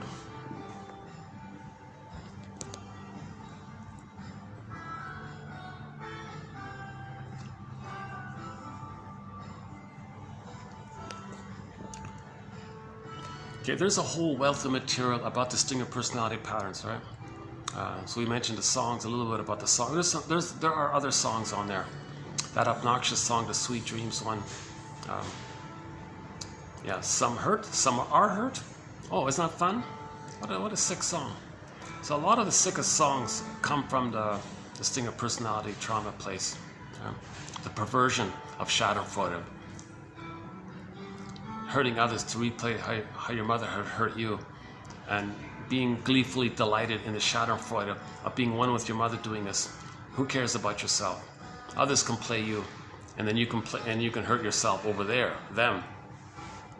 That's back to that obnoxious song, Sweet Dreams, right? It's not sweet dreams. It's a perversion. They're talking about Schadenfreude is a perverse pleasure. It's not a genuine pleasure. It's a perverse pleasure. We're not talking about the momentary relief you get if an injustice was corrected or something. We're talking about the ongoing pattern of cynicism and Schadenfreude. Cynicism gratifies it. So cynicism is actually perverse pleasure. Actually, not talking about the occasional, little moments here you're momentarily distressed. Under stress, we all kind of regress back to the stinger place briefly. We feel badly, we come back to our clinger or healthy place, depending on the person's psychic structure.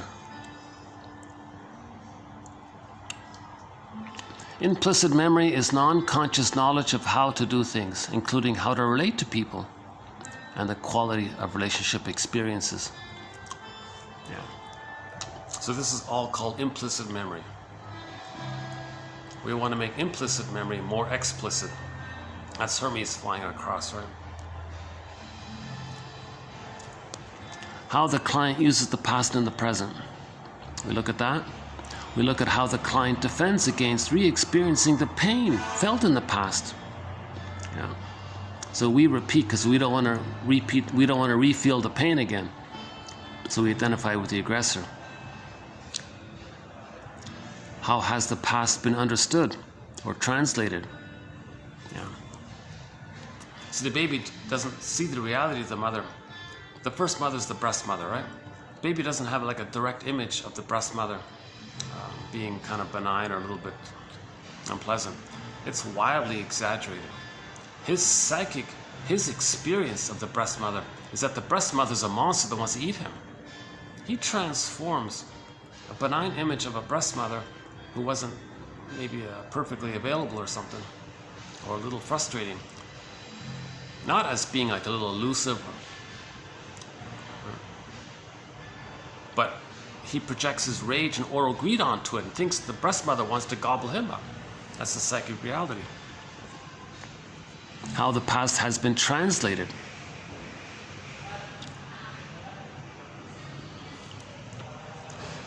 Yeah, I haven't mentioned this yet. Robert Bly once gave a personal example on one of his tapes. Yeah, his audio has won a Golden Windmills of the Mind Award. Robert Bly's audio on the mythopoetic movement, right? Not the poetry so much, but the psychology side.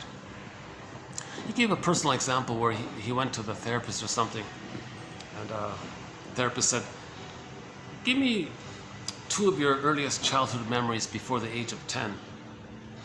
And he gave the example that he remembered as a baby, or junior toddler when he was 2 or 3 or something. That he tried to walk into the car. If the door was open, he was in the car or something, but something happened. He was out of the car. He was pushed out or something, and the door closed and the car took off, and he was on the street alone, crying on the street, and his family took off. And he said to himself, "Was that real? Like, was that an actual event, or was that a metaphor to describe how he felt in the family?" That's the psychic reality. The psychic reality, it's more, it refers to his experience of his family. So he said his experience of his family was that he felt abandoned, and something about maybe the older brother pushed him out or something. But he doesn't know if that was real or not. So we're talking about, it's not the reality that the child experiences, it's his experience of the event. It's not the event, it's not the realistic event, it's his experience of the event. So it's usually exaggerated or it's metaphorical for the actual. But for him it's real in his emotional life. An example of psychic reality is about a year ago we had a quote from a little boy was being unloved at home and all this. And there was some kind of social function taking place. And this little boy, 8-year-old boy or something, was being very naughty and causing trouble and all this. And some lady, some friendly maternal lady approached the boy, took him aside and said, "Talk to me, what's going on here?" And the boy never had that. The boy never had a positive maternal, caring, motherly presence. He never had that. So he froze up. First, he was like frozen. The mother was present. No, not the mother, the lady, the strange lady was present. Finally, the child blurted out,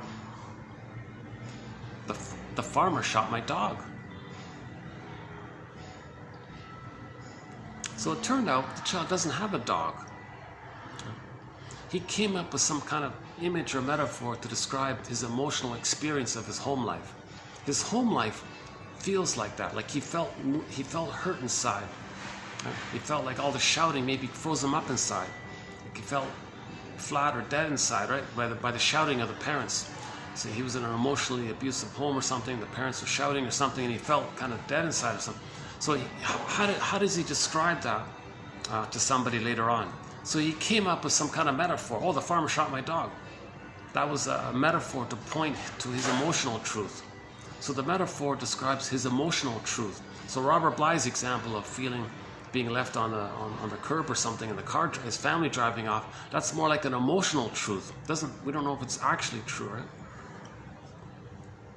So this is something that's looked at. Some part, okay. How the client helped cause the past. Yeah, so we caused this psychic reality, right? Like we created this impression. Bergler makes a big point about this. I don't fully get this, but if the child thinks his mother's a monster, remember, the child created it. It came from the child's mind. So we helped create this image of the monster. Like we did it.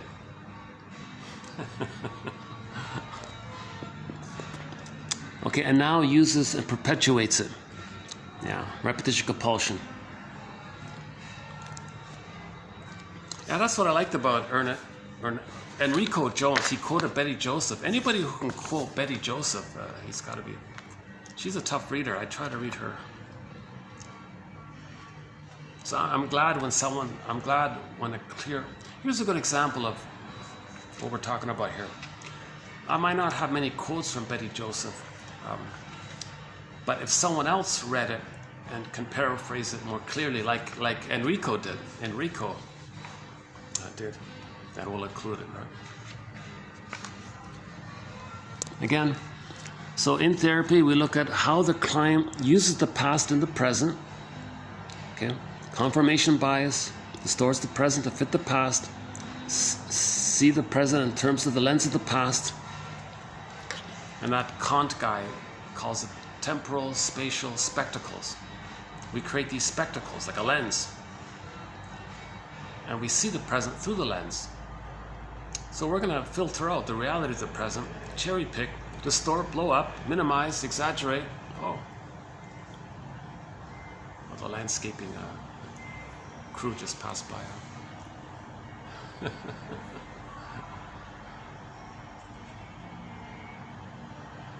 You know, they have like a natural kind of outdoors health. Like they look kind of. Those guys had like a the health of working outdoors in nature all the time, right?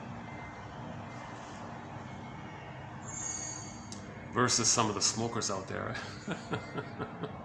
Jesus. Okay, hold on. Again. Oh yeah, the lens. Yeah, Kant, the philosopher, famous philosopher, says we create this temporal spatial spectacles in our brain. We wear these spectacles. We're gonna like cherry pick and filter out and card stack. We're gonna just all the shuffling around, and we might even make things up because we're only gonna see things according to that lens. It's got to fit the lens. If it doesn't fit the lens, well, I don't see it. You're not gonna see it. Now the lens says, well, my greed or your greed. The lens says, mother's a monster. The lens says, don't trust. The lens says, the famous, the world's an unfriendly place. That's trauma, right? How the client uses the past in the present. How the client defends against re-experiencing the pain felt in the past. So that's the study of defense mechanisms. So defense mechanisms. The child's in defense. The phrase defense mechanism means the child's he's in defensive mode. No, mother, don't hurt me. Don't abandon me. He's always got to protect himself. He uses a defense mechanism, an operation of the mind, a maneuver of the mind, a mechanism of the mind, a mental mechanism. Okay, Laughlin has a book called Mental Mechanisms, describing these various defense mechanisms or psychic defenses to protect himself from the pain of the shaming mother.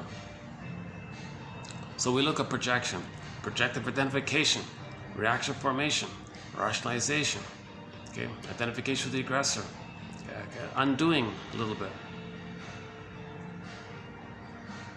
repetition compulsion, of course, transference, of course. Okay, also in therapy, we look at how the client defends against re-experiencing the pain felt in the past. Well, back to that transference, loved one. If you're blaming the partner who reminds you of the mother for what the mother did, that helps you to not feel the pain with the mother if you blame the person in the present. I guess it'd be more painful to... Yeah, blaming minimizes the pain from the past, right? You're displacing it. Again. How the client defends against re-experiencing the pain felt in the past. Okay, now hang on. Okay, now maybe a better example would be not to trust, not to enter into new relationships. Because a new relationship will trigger the pain of the past relationship with the mother. So that'd be one way, right? Yeah, okay, maybe like that. How the past has been translated, how the client helped cause the past, and now uses and perpetuates it.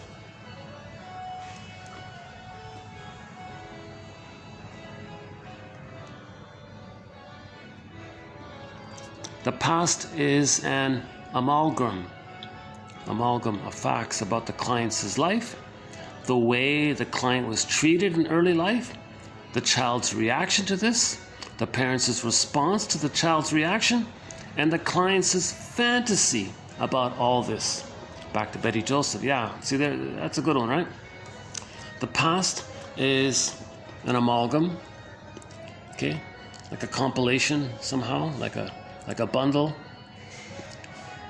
Okay, so the actual event, the facts, plus like the environment, the situation, where they were, maybe like the details, right? Plus the relationship trauma, plus how the child reacted to the relationship trauma, plus the parents' response to the child's reaction to the trauma, and then the child's fantasy about all this. All this must be considered the client's history, the client's psychic reality.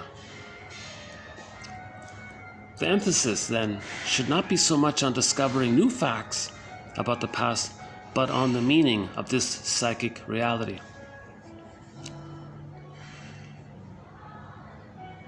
All too often, when there is some difficulty in the therapy process, the therapist retreats to history to attempt to explain it.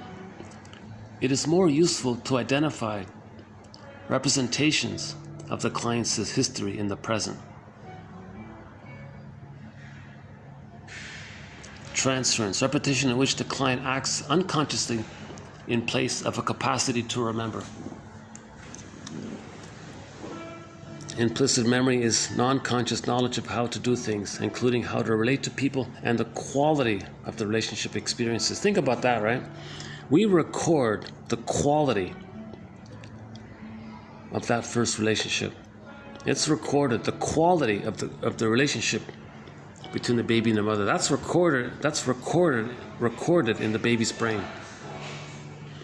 Okay, this guy Enrico, he has a new phrase called interaction structure.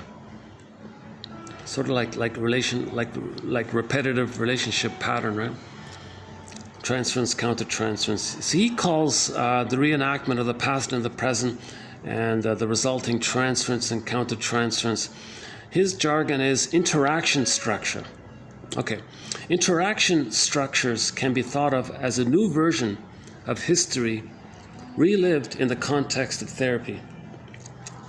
Through these repetitive interactions, some part of the client's psychic history, here we go again, not actual history, psychic history, his emotional history, is lived out or repeated without being understood.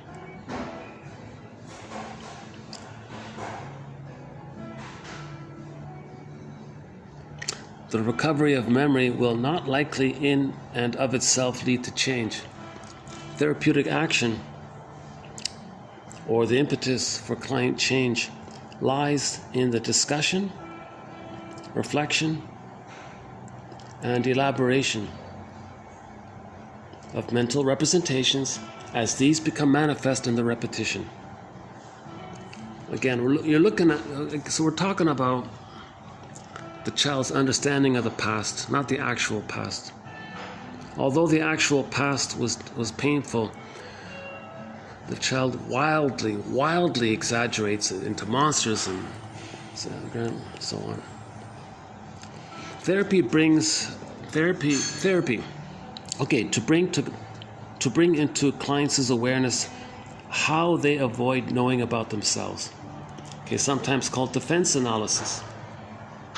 Okay, the things you do whereby you don't want to know about yourself. That's called we want to analyze how you protect yourself from how you avoid self-knowledge.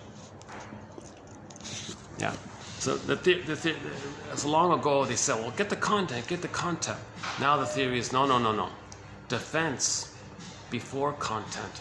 So the main axiom in therapy is defense before content, means understand what you're doing in defensive mode to protect yourself from the content. Label that, identify that. Then maybe the content will come up on its own. So weave the basket, then the egg comes in. So Paul Gray famously says, notice when your friend changes the topic. That was a defense. You don't say why he changed the topic, just call it out. I noticed he just changed the topic. And then he might say, oh, okay, backtrack. Okay, well, I did it because such and such. Then the content comes in. Don't say, oh, you were feeling that. And that's why you changed the topic. Don't say don't talk about the content of the feeling. Just no, observation. I notice he just changed the topic. That's the defense. He may then bring up the content, usually, right?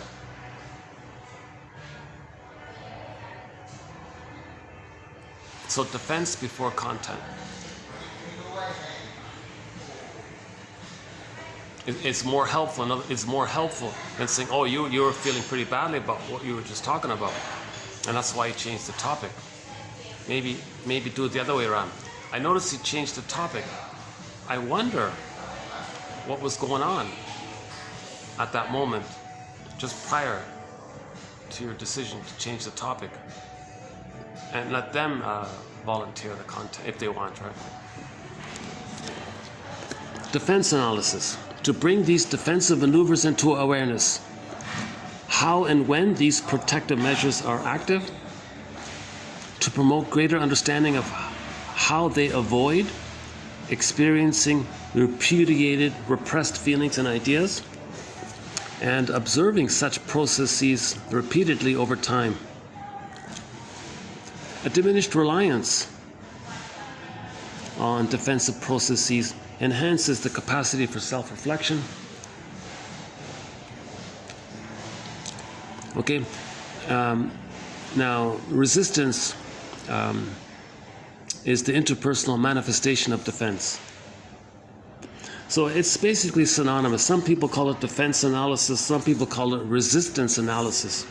Or we can say resistance is the name we give to the byproduct of the things we're doing to not feel our feelings. So we're resistant. The byproduct of using defensive maneuvers is resistance. Basically synonymous, right? Philosophers of the mind who argue that the mind is inherently intersubjective. The mind cannot develop without interaction. By extension, a client's mind cannot change without meaningful interaction. So the knowledge enough, it'll be just intellectual. So reading these quotes is just intellectual. It's an actual relationship with somebody that's going to be the healer. You need both. You need the yang and the yin. The knowledge is the yang, but the relationship is the yin. Yin and yang. Yeah? So first we have the yang, the knowledge, and then you got to talk about it with somebody. And the relationship, and they're carrying empathetic response to you. That's the yin. Then you can change, right? So it's very limited just to read the quotes and do this on your own. Very limited. To be able to at some point find a caring witness to share this with together. So grief is healed when it's witnessed by a caring other. So if relationship causes the problem,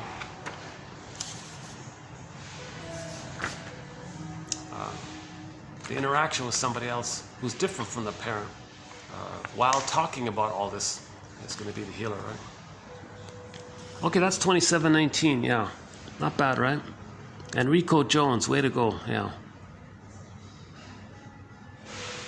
From San Francisco, I think.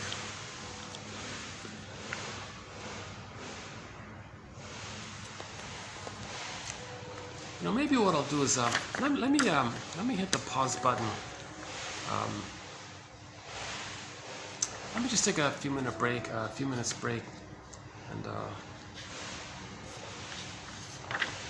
and we'll continue with TQ 2720. Yeah, I'll see you in a minute. That was a long minute. I just took a little break there. Had some juice, and I changed venues here. So let's continue here. So this will be TQ 2720. The first three come from Anne and Barry Ulanoff. They have an entertaining book called The Witch and the Clown. So let's see what they have to say here. Okay, the images of witch and clown are points of entry for the outlawed opposites within us. The witch personifies what the stereotyped image of woman omits: her primordial intellectual capacities, her drive, her inordinate power. The clown personifies what is omitted in the stereotyped view of the man as the achieving sex. The clown shows us the bumbler, the vulnerable fool, the feeling-centered man pinned in a web of relatedness. The witch and the clown figures are vivid to us as intensifications of what ordinary people feel as extreme exaggerations of primordial human qualities. They supply us with images of what clearly belongs to the sexual identity of a woman or a man, but is usually left out of the conventional pictures we carry around with us. Why does the witch persist in our imagination? Why is she not simply a quaint figure from a variously distant past? The persistent witch of our imagination is full of secret knowledge. What a relief she offers women feeling trapped. Children have always loved to hear of her in fairy tales.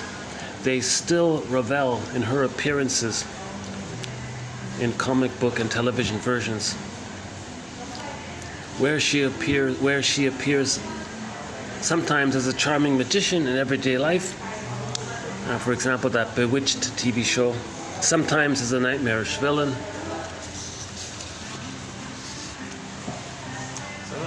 So it was a way, I think what they're saying is these characters that we create in stories and all that, of the witch and the clown, they allow us to highlight something that we don't want to talk about or admit in some exaggerated way to get to be more balanced to admit.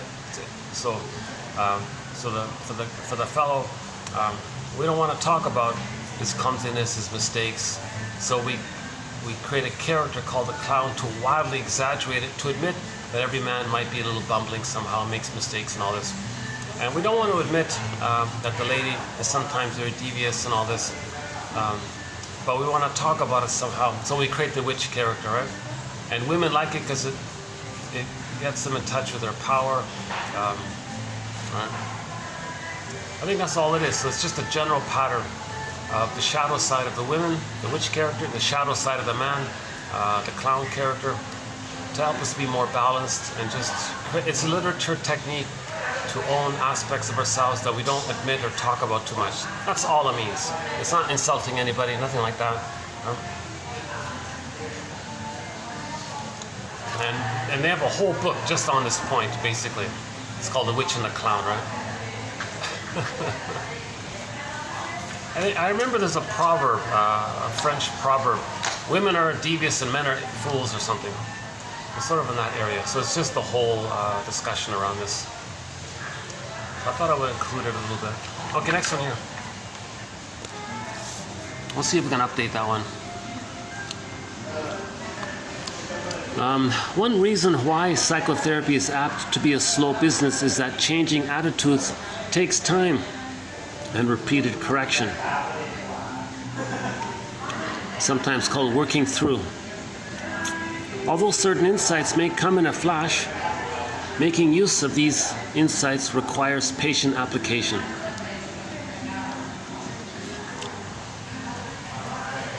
Yeah, that's mentioned earlier. We may get the intellectual insight, oh wow, I get it now. To make it an emotional knowing, right? To convert the intellectual insight into emotional knowing, right? That journey, we need the relationship, it takes time. Neurotic clients who seek therapy do so not because their dysfunction is very different from that of so-called normal people, but because they are overwhelmed or demoralized by their dysfunction. So if somebody's dysfunctional, but they're making money out of it, they don't care. But if somebody's dysfunctional and it's causing them personal problems, then they care, kind of thing, right? But that should be the case. It should be like that, right? If somebody's dysfunctional, but he wins the lottery and he can distract himself shopping all the time, you know, I think that The irony is he could use that money to do personal healing.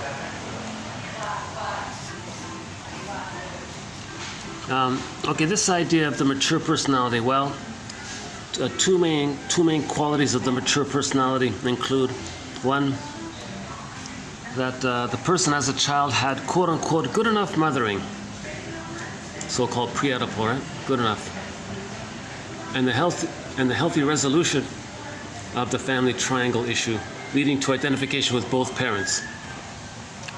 So you want a natural acceptance of both parents. If the person has an unresolved rage at the mother or an over-idealization of the mother, if they have the splitting mechanism of everything or perfect or everything or nothing or perfect or forget it, that's the pre-Oedipal issue. If they have that my greed or if they have greed or envy, vindictiveness, spite, schadenfreude, injustice collecting, grievance collecting, any of these kinds of things, that's the pre-Oedipal issue. The stinger personality patterns are considered in that pre-Oedipal issue, right? They're blurred with the mother. They need enough love to leave her. They're looking for something perfect to feel safe enough to leave her. So they're not going to be quote-unquote emotionally mature in that area, right? In normal development, the child feels safe to separate. So now they're out of that pre-Oedipal issue. Then the next phase is to feel safe, to know themselves. And then by the age of 3, there's no there's no battle with the mother or the father. The so-called triangle of the child, mother, and the father, everybody's equal, everybody's safe, everybody's loved, there's no issues there, right? If the child is enraged at the mother, puts it onto the father, that's pre-Oedipal. If the child maybe is okay with the mother and didn't get enough support with the father to know themselves, that might be the so-called Oedipal, like the triangle issue. So we're talking about, in the beginning, it's baby and the mother, that's pre-Oedipal. If there's a problem in the two-person, that's the pre-Oedipal. If there's a problem in the triangle area,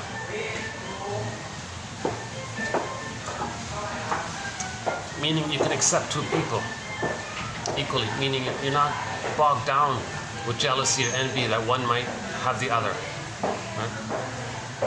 See, in the psychology of three people, there may be these exaggerated fears of two teaming up against the other. That's the pre-Oedipal. Who's going to win over the other? This issue here. So if 3 people can get along equally, that's healthy. That's considered the mature. Because the template was the baby had a positive relationship with both the mother and the father, and the father's not being blamed for what the mother did. That's the problem with immature emotional development. So a little bit of jargon here, but I thought I would include it. We mentioned that TV show quote, the Danny Thomas show. I don't like all this shouting. He's shouting all the time, right? I'm very surprised why all these old sitcoms feature gross, belligerent, crude, vulgar, shouting characters, like the Honeymooners show and the Archie Bunker show and the Al Bundy show, and he's a bit like it as well, the Danny Thomas. Not as bad, but still pretty bad. Still, he's shouting all the time.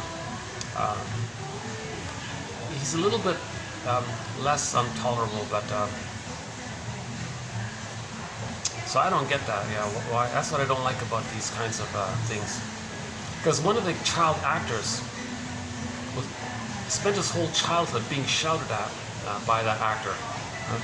That kid had a real issue in his life later on.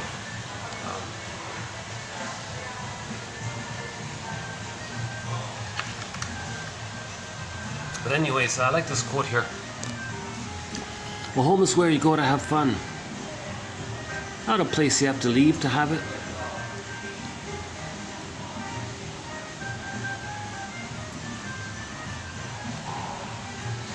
If the home is safe, then the child has fun. He has a happy childhood.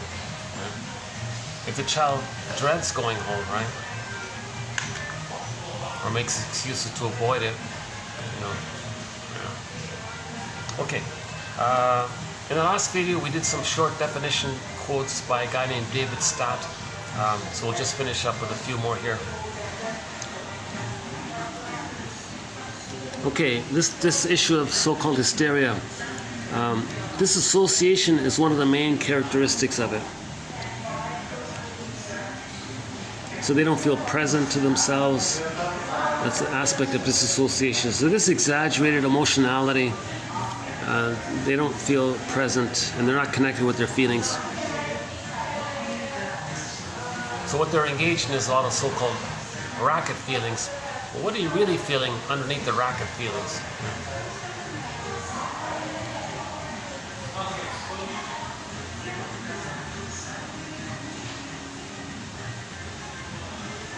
Intellectualizing. Okay, this is a defense mechanism to protect the person from unpleasant feelings.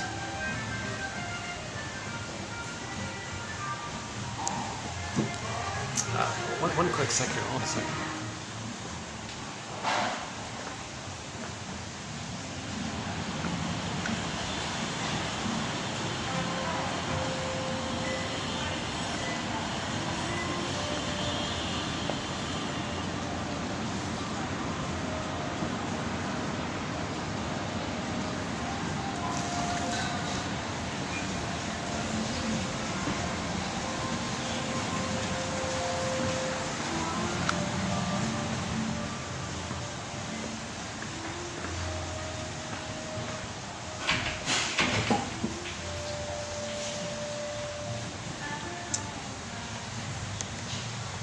Yeah.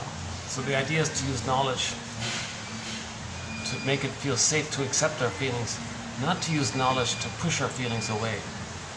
That's called intellectualization or intellectualizing. Okay, psychosomatic, when emotional stress produces physiological symptoms.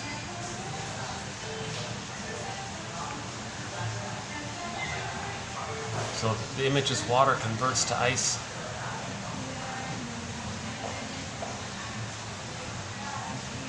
So if the person is rejecting their feelings, it may go into a physical symptom and hardening some kind of physical ailment.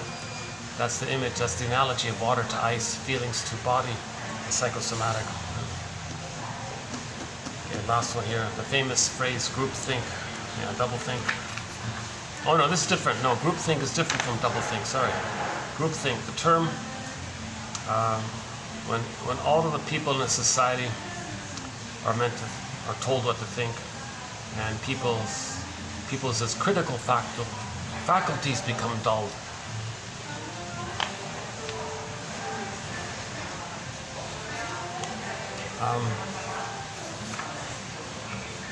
I think I might just leave it here for today.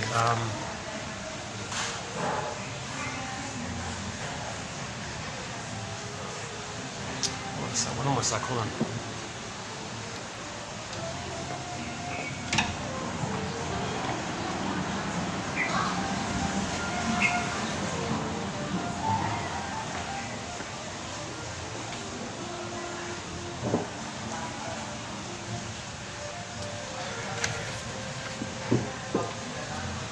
Okay, due to time issue, I'm thinking I'll just leave it. Does it deserve a redo? I think I'll just leave it as it is and comment on it maybe another time. Okay, so thanks very much. This has been TQ27, 19 and 20. We'll add more quotes to our various threads, and I'll see you next time. Thanks.